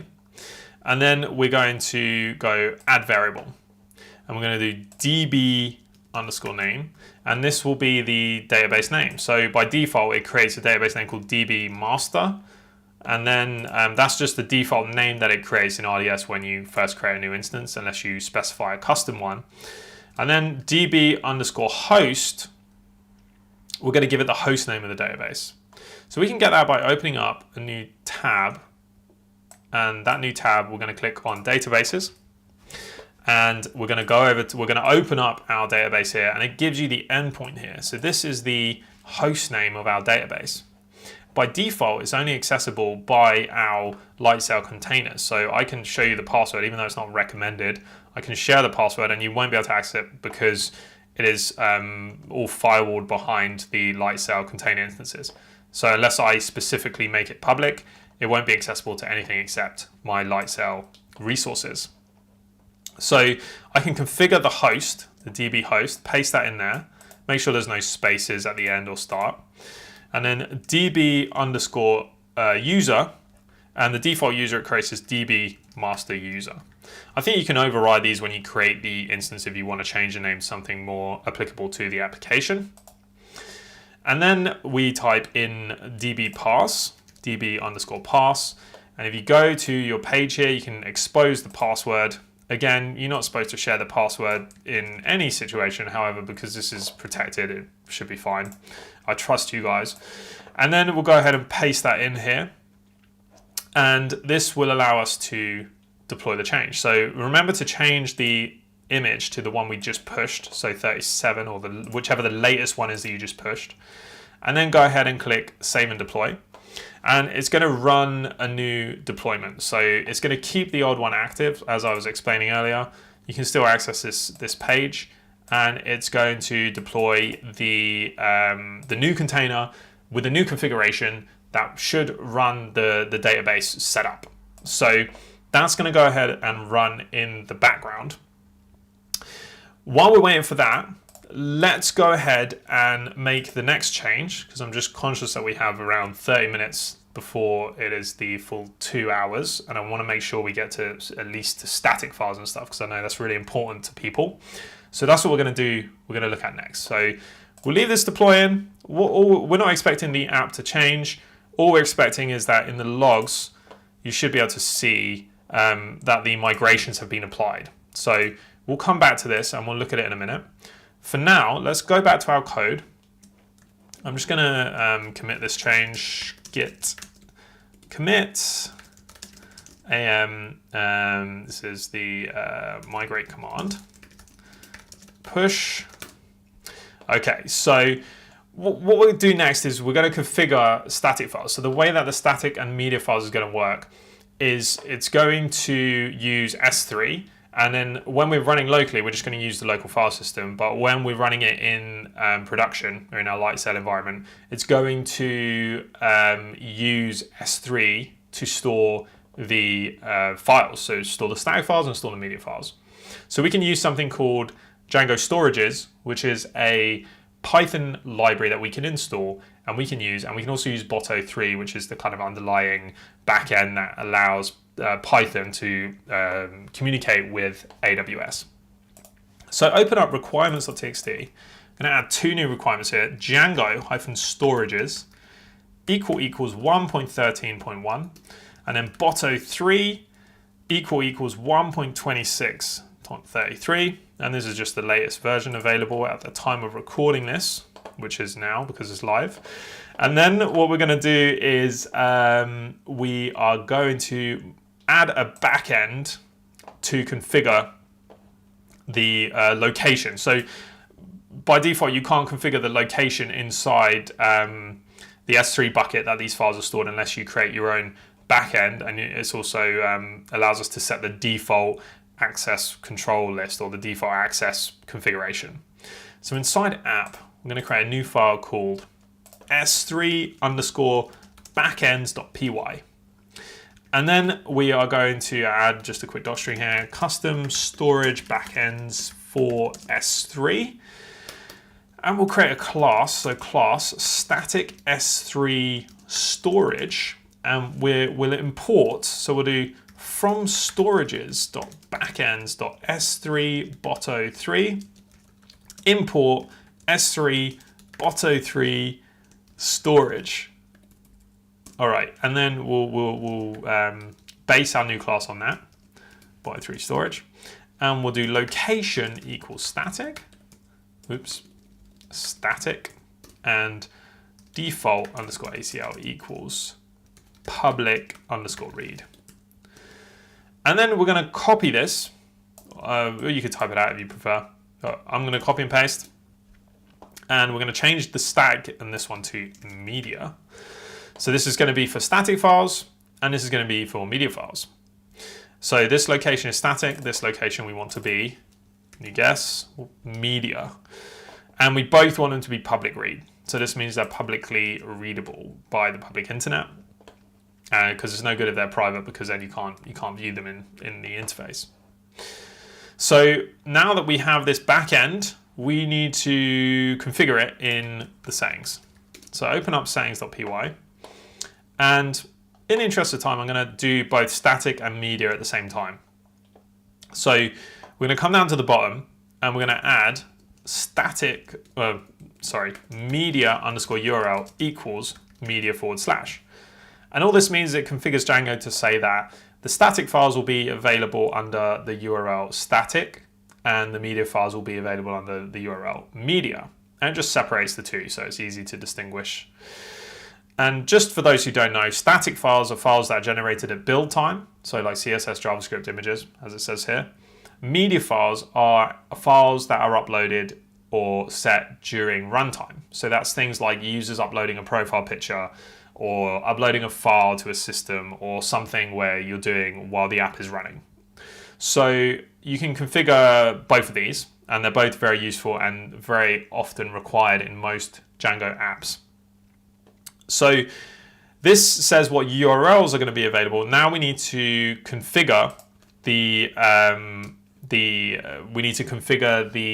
backend to use the S3 backend when we're running on Lightsail, or the local backend when we're running on local development. So one thing, just a quick little tangent, is there's an issue with the Django. Django has a feature called CRF tokens. It's basically cross-site scripting token protection. So it adds a token to all the forms that you enter in Django that give you some security to make sure someone's not trying to inject stuff into your site. So it's all explained on the Django site. If you look up CSRF tokens. But what it means is that when you're running in this environment, if you go to /admin, you can see the static files aren't working yet because there's no CSS here. But if you fill out this with some random content, it says forbidden. And that's because a certain header is not being passed through and not being passed through properly from the load balancer that AWS Lightsail is using in the backend to the app that we're running. So the way that we can get around that is we just type a setting in here called secure_proxy_SSL_header equals, and then in quotes, HTTP_forwarded_proto, and then HTTPS. And this just fixes that issue where it doesn't use the cross-site verification doesn't work properly. Okay, so that's just a little tangent there. We just might as well add it now as we're adding the other configuration to our settings. So what we'll do next is we are going to configure the S3 backend when we're in production mode. So the way we'll do that is we'll do if and then os.environ.get and then is_on_AWS is a string called 0. Make sure it's in a string. Or that's the default value, is a string that is 0, equals 1. And then colon, and what we'll be saying here is that we're going to get the environment variable is on AWS, which we can create for our AWS deployment. And if that is set to 0, which is the default, which will be local development, then we're not going to do this. If it is set to 1, then we are going to run these lines of code here. So this is essentially to customize the configuration on Lightsail versus on the local machine. So we'll do default_file_storage equals, and then app.s3_backends.media s3 storage, and then static files storage equals app.s3_backends.static s3 storage, and then AWS_storage_bucket_name equals, and then we're going to get os.environ.get the AWS_storage_bucket_name, and then we'll do AWS default ACL equals public-read, and then AWS query string auth equals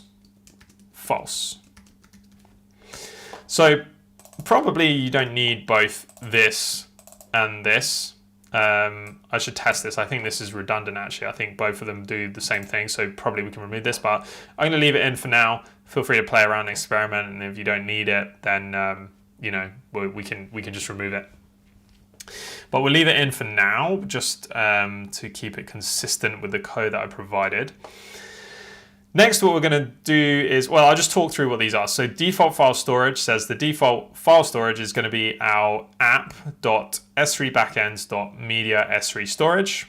That's this one. And then the static file storage is going to be app.s3backends.static s3 storage, which is the static one, this one. So it just configures the backends here, basically, for the storage. And then we're going to have AWS storage bucket name. We're going to get the name of the storage bucket from our configuration. And we don't need to specify the key and the secret key because we configure that in environment variables. And there are default environment variables that are documented, or that Botto3 uses by default, that are going to match the ones that we're going to provide. So we don't need to specify this manually here. We just need to specify the bucket name. Okay, and we're just going to have a little else here. So underscore else media underscore root equals /app /media. And all this does is it says if we are not in AWS, so we're running locally, we're just going to use a local media route, so we can use the local file system. Okay, so that should be all we need to do here in order to get this to work. We can now go ahead and push this, or let's just see if there's any more steps actually. So I think maybe, oh, there is one more thing we want to do. So we want to open up scripts /run, and we're just going to add a new thing above this that says Python manage.py collect static -- no input. And what this does is it says during the startup process, we're going to run collect static, and we're going to pass in no input. So that says basically we're not going to give any input to this this command, but it's going to gather up all of our static files and it's going to dump them all in S3 to make them accessible. Okay, so let's continue. What we're going to do now is we are going to build our container. Well, first let's create our S3 bucket. So we want to go over to our publish app, go over to storage. So AWS Lightsail, storage, and then the bucket. Just create a new bucket in the region. This actually costs $1 a month, so it's cheaper than I thought. So that balances out the containers that cost $7 instead of $5. So yeah, okay, that means my estimate was about right. All right, so identifying the bucket, you can give it a name if you want. This is unique globally, so if I give it the name and you give it a name and you're in the same region, then the name's not going to work. So I'm just going to leave it at this auto-generated one and click on Create Bucket. And this will create a new AWS bucket. And then what we'll do is click on Permissions, and all objects are private. So we need to make some of the objects public in order to make them publicly accessible in our app. So if you click Change Permissions, and you can click Individual Objects can be made public and read only, and click Save. It'll give you a warning here. You can click Yes, because we do definitely want some things to be public. And this is the configuration setup for our bucket. So we should be ready to configure our app now. Let's go ahead and build and push our container again. So open up my terminal, and I'm going to do docker build -t publish --platform x86_64, and then dot, and then we're going to build that again, okay? And then we're going to do AWS Lightsail push container image --service -name publish --label v3, and then --image publish latest, which is the one we just built. Hit enter on that, and it should go ahead and push the container. Okay, great, it's pushed it. And now we can go ahead and configure our app. So what we'll do is we're going to need to go to the containers again. We're going to click on publish. Before we do this, we'll just see if our new container ran the migrations, and you can see here that it did run the migrations. So the database changes that we were making before the static files did work, and you can see that the migrations were applied. But now we're going to click on modify your deployment, and we're going to add some more settings here. So first we're going to add a variable called is_on_AWS, and we'll set that to just the number 1. And then we'll do AWS _storage _bucket _name, and that's going to equal the bucket name that we created. So just close these tabs here. I'm going to open a new tab on home. We're going to go and get the name of the bucket we just created. That is this bucket 7y43e7. This will be different for you. You will need to specify the bucket you created. So paste that in, make sure there's no space before, because sometimes it adds that. And then add another variable this one is going to be AWS underscore S3 underscore access underscore key underscore ID. And this is the access key ID. So the way, unfortunately, there's no automated permissions set up with the buckets and the container services. So you can do it with the virtual machines that you can create. So you can create a bucket that is assigned to a virtual machine and you don't need to set up authentication for. But unfortunately, they haven't added that for containers yet. I expect they will add that at some point in the future. So when you create a bucket or a disk, you can assign that to the containers. But for now, the only way that you can allow your container to authenticate with your bucket is by opening your bucket and going permissions and scrolling down and doing access keys and choosing create access key. And as it says, this will only be displayed one time. So when you click yes, create, it gives you a new access key ID and a secret key. Now I'm not going to show you the secret key because the secret key is publicly accessible and I don't want everyone to be dumping stuff into the bucket I create, even though it's not really that bad if that happens, because I'm just going to delete it right after this stream anyway. But for now, I'm just going to keep the secret key hidden. But what we do here is we're going to copy the access key and keep this open because you're going to need this in a sec. So copy the access key and paste it into this variable that we just added, which is AWS S3 access key ID. And then we're going to add another variable. And oops, someone's pointed out a typo. Should be is on AWS. Yeah, nice. Thank you for pointing that out. That saves me doing another deployment, which takes like a few minutes. So he's just saved us some time. Thanks for that. Okay, so now we have AWS S3 access key ID. It's a bit annoying that these are so small, these keys here. It would be good if they could expand these. If anyone from AWS watches this, and please allow us to expand these these fields here because you can't read it. The next thing is we're going to add AWS underscore S3 underscore secret underscore access underscore key. Okay, so this is the secret access key. This is the one I'm not going to show you, but what you need to do is go over here, show your key here, and paste it in here, making sure there's no spaces or issues. So you paste in your key. So you do that here. I'm going to do it different. I'm going to do it separately on a different screen in a minute. Once you've done that, you come down and you hit save and deploy.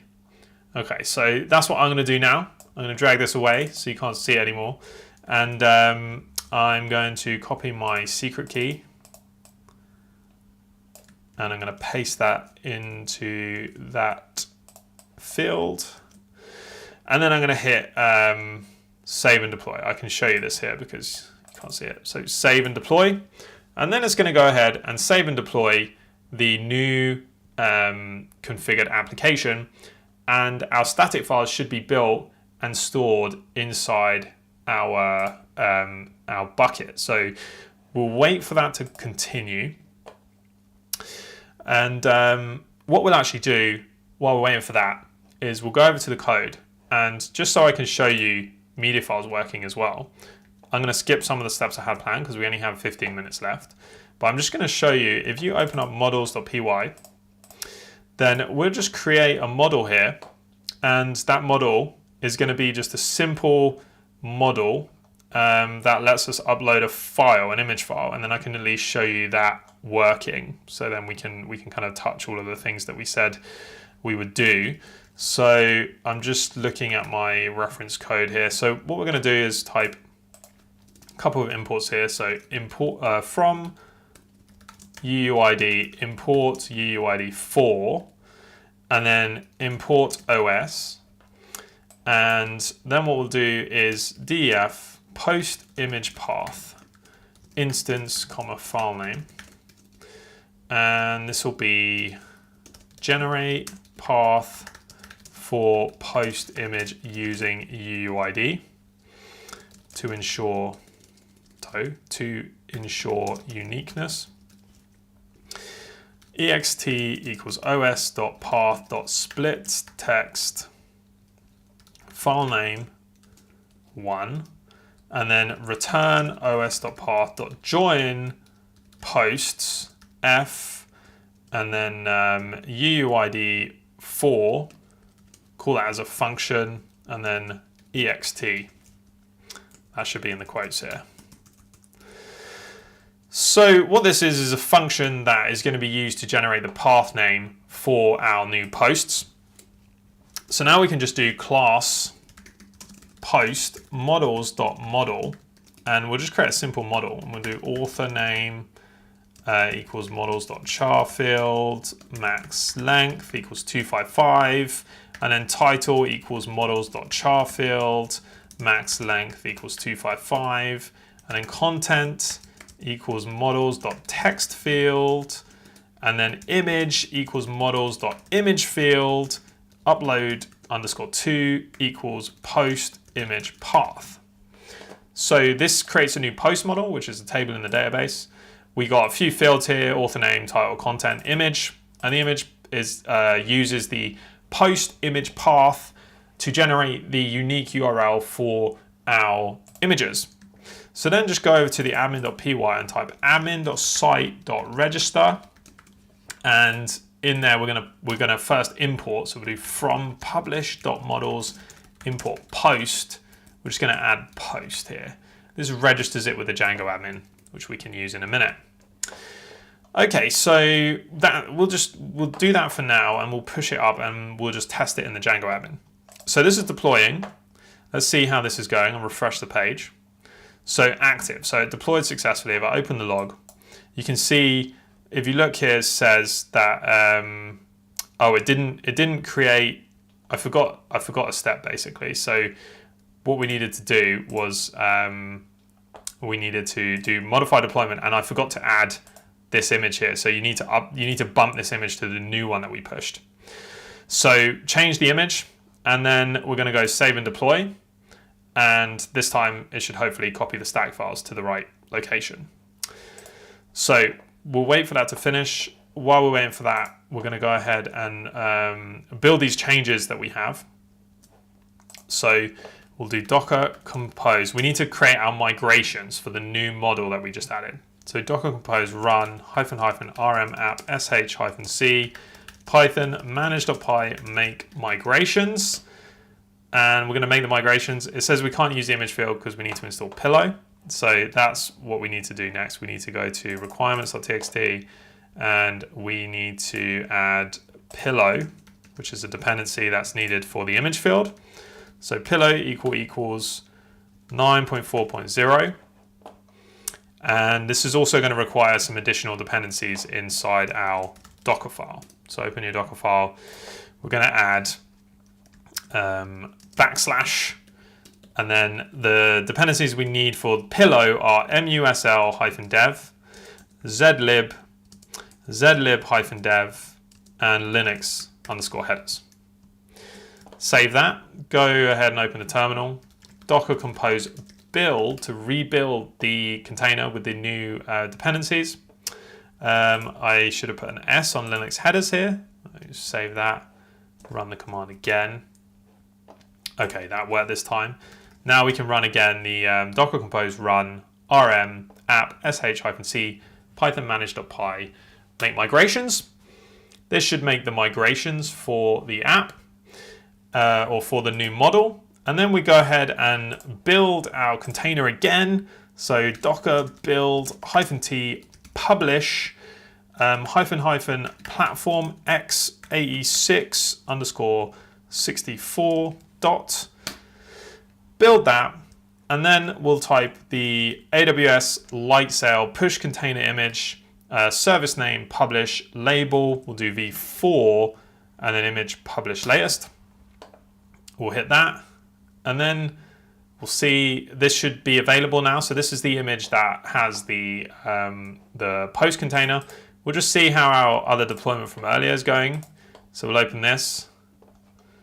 So I don't think it's created it yet. Let's see. Oh yeah, it has. So 130 stack files copied. So this is what we're looking for here. So if we go to home storage and then the bucket, and then objects, you should see the static files here. And then if you go back to home, containers, publish, and open up the public domain, and then do /admin, it should, if you do, you might need to force reload, so Command Shift and R, or Control Shift and R if you're on Windows. You should see it look like this, so it looks a lot nicer. The layout looks styled because the CSS static files were available. So the last thing we'll do is we'll create a admin user so we can actually log in here, and then we'll go ahead and demonstrate uploading media files. So we just need to go ahead and modify deployment, and there's a couple of things we need to do here. So one thing is we need to change the stored image to the new image that we just pushed. So we can let's do that first. So we'll change it to the image we just pushed and click Save and Deploy. Okay, so we'll wait for that to deploy. And if anyone has any questions in the meantime, I can go and take a look at those. Let's see if there's any questions that we have. So yep, thank you, Michael or Mikhail. Sorry if I'm pronouncing your name wrong. That I spelled the is on AWS incorrectly. I appreciate you pointing that out. Cool. So we're almost there. What we're going to do next is kind of the last step so that we can access the Django admin. Now, as I was explaining before earlier on, when we have an RDS database, this database is only accessible via Lightsail. So we can't connect to it from our local machine, which would be one way to add the initial administrator configuration for the admin site. So we basically need to create a username and password that we can use to log in here. But because we can't access the database, we can't do that from our local machine. So the way that we're going to do it is kind of a hacky approach, but it does work. It works quite well. After this deployment is done, we're going to create a new deployment that simply just creates a user using the environment variable approach of creating a super user. So I'll show you how that works, but basically what we do is we override the entry point command to the create super user command, and we then add different environment variables that specify the user's name, email address, and password. And then when that container runs, it goes ahead and creates a super user, which we can then use to log in with, which then allows us to have an initial user that we can then go and change the password for later. So, okay, somebody had the question, I was hoping you could please create another course on using ML with Django, which I assume means you're referring to machine learning. I don't know if people use Django for machine learning very often. I've not seen it being used. Maybe you meant Python in general, like Python for machine learning. If so, then we can take a look at that. We can see if we can create some content on that for sure. We'll make a note, and if there's demand for it and other people are interested, then we'll think about creating something for it. If you have any specific areas of machine learning that you want, then please put them in the chat as well, and we can look at that.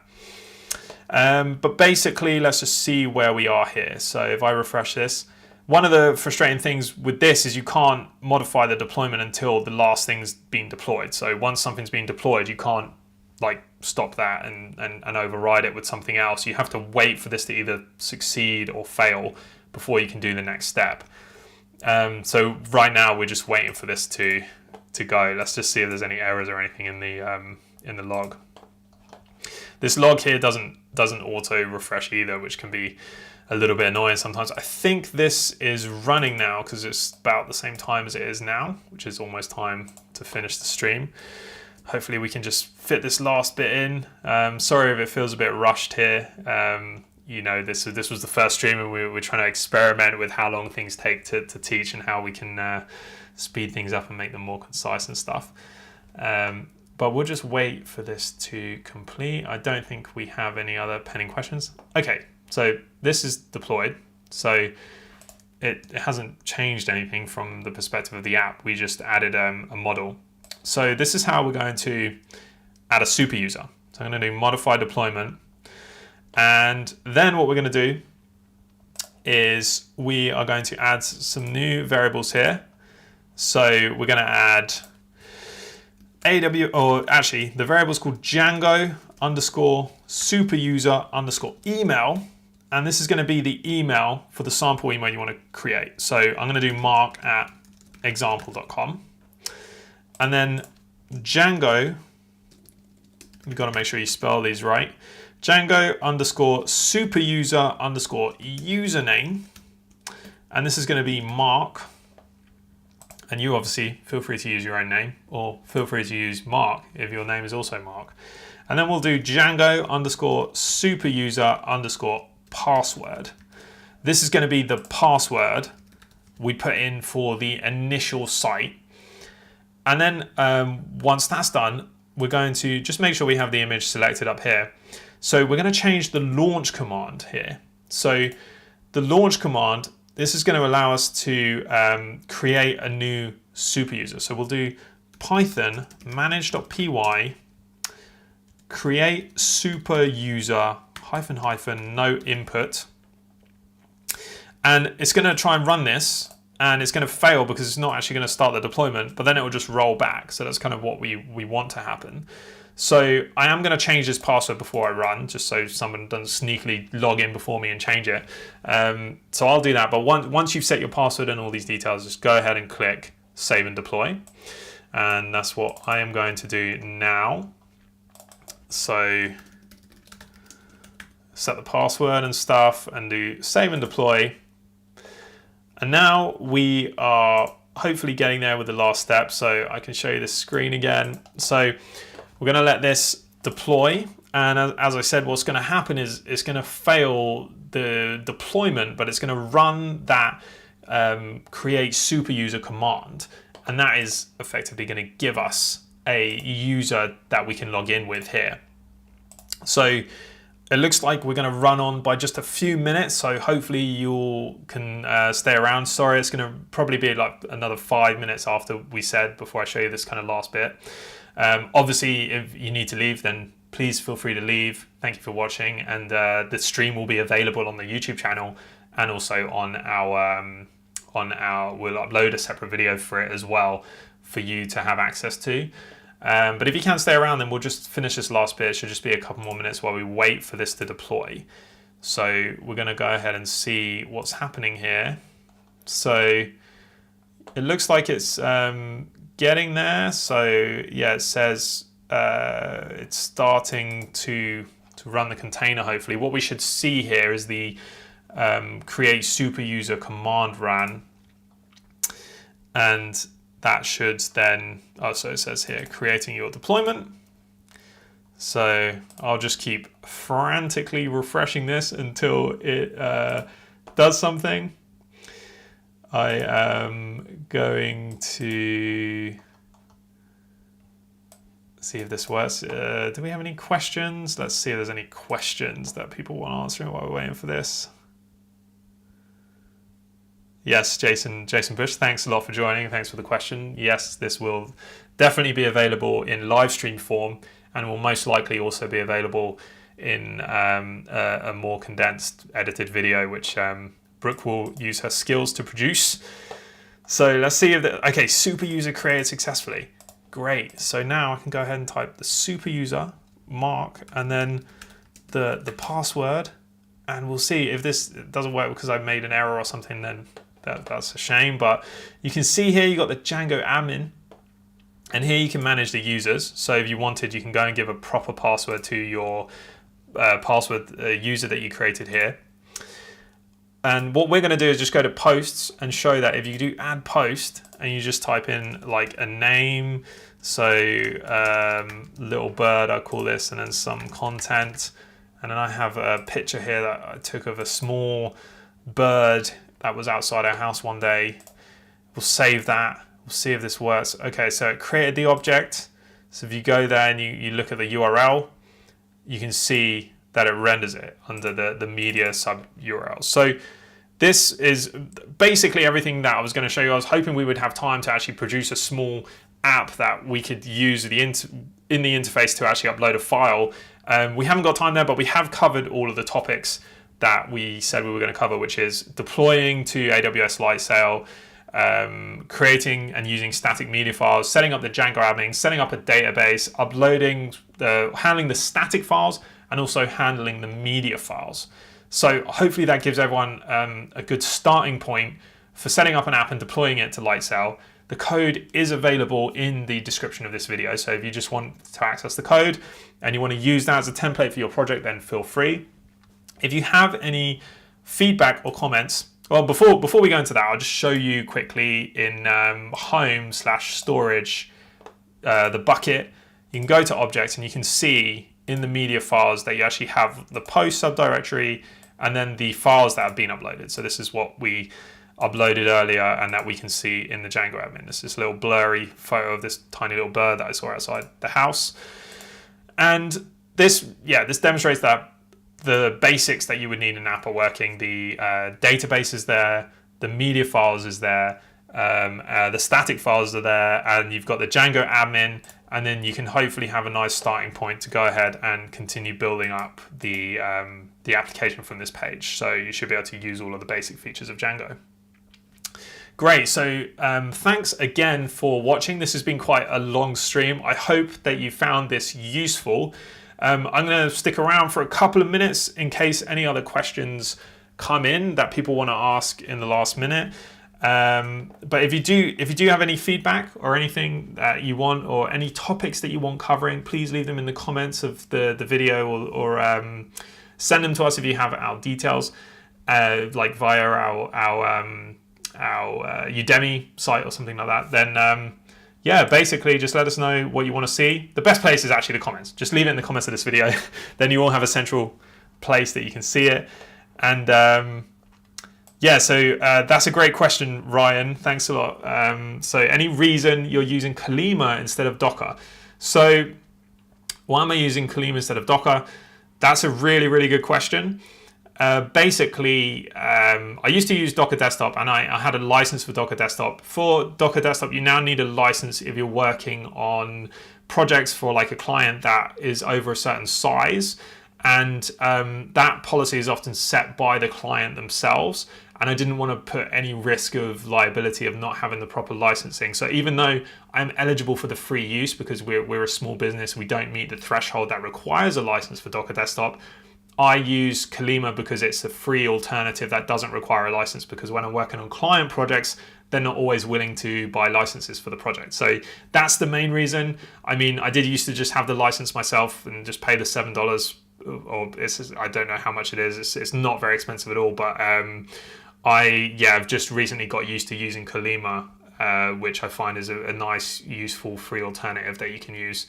But I will say that Docker Desktop is way better for like having the graphical user interface, being able to set everything up so easily without having to faff around with different settings and things like that. So yeah, if you don't have a reason not to use Docker Desktop, then I definitely would recommend using Docker Desktop. Cool.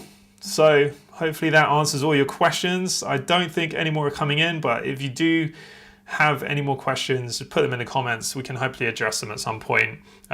We do look forward to hopefully doing another stream at some point in the future.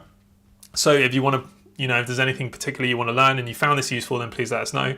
And if you didn't find it useful, you can also let us know that too. And then we don't have to spend a lot of time doing this. So Javorg, that's another question. So thanks. Will be Django actual in future? I'm not sure I fully understand what you're asking there, but if you're asking like, will Django be used in the future? Yeah, I think it will be used in the future. It's one of the most popular frameworks. Yeah, there's lots of different alternatives and stuff, and there are many different things that come out all the time, but Django's kind of been a consistent one for people that want something that you can get up and running with very fast. You can scale to production, like, handling hundreds of thousands or millions of users if you need to, and you want to configure it that way. Yeah, I think Django doesn't seem to be going anywhere for the near term. It has Django REST framework, which is really excellent for using, creating REST APIs. It gives you lots of stuff out of the box that make it really pleasant to build REST APIs for your front-end application. And the Django admin, I really haven't found anything that kind of matches the Django admin in terms of the saving time with creating an admin interface. even with Ruby on Rails, I've been using that a lot lately, and I haven't found that, yeah, there are external things you can add to it that give you an admin interface, but nothing quite like the Django admin that's like fully integrated, works out of the box, is really easy to use.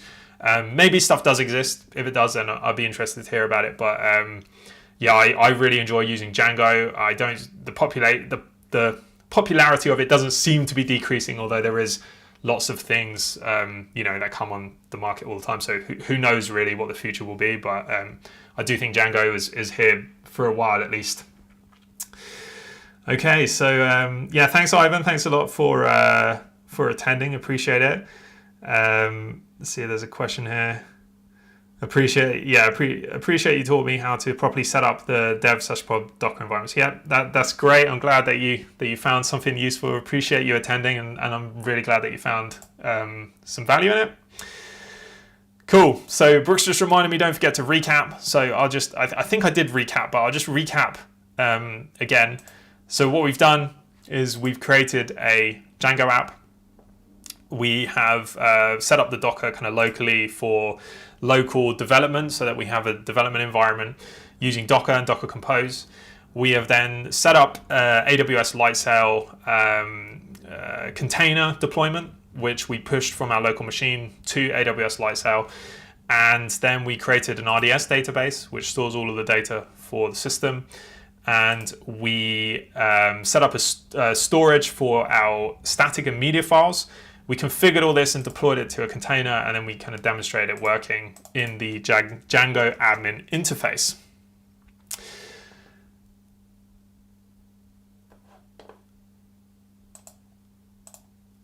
Okay, so I think that is everything. I see Brooks asked me to show the PowerPoint again. So yeah, this is what we covered basically. So here's a recap of everything we covered.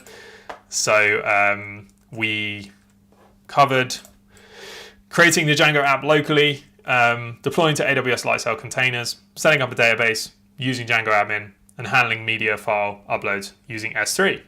And that's basically everything. All right, so I think we'll leave it there then. Thanks everyone again for joining. I really appreciate it. It's been, it wasn't a short one. So yeah, I really appreciate you taking the time. And I hope to see you again soon in a future stream or in future content.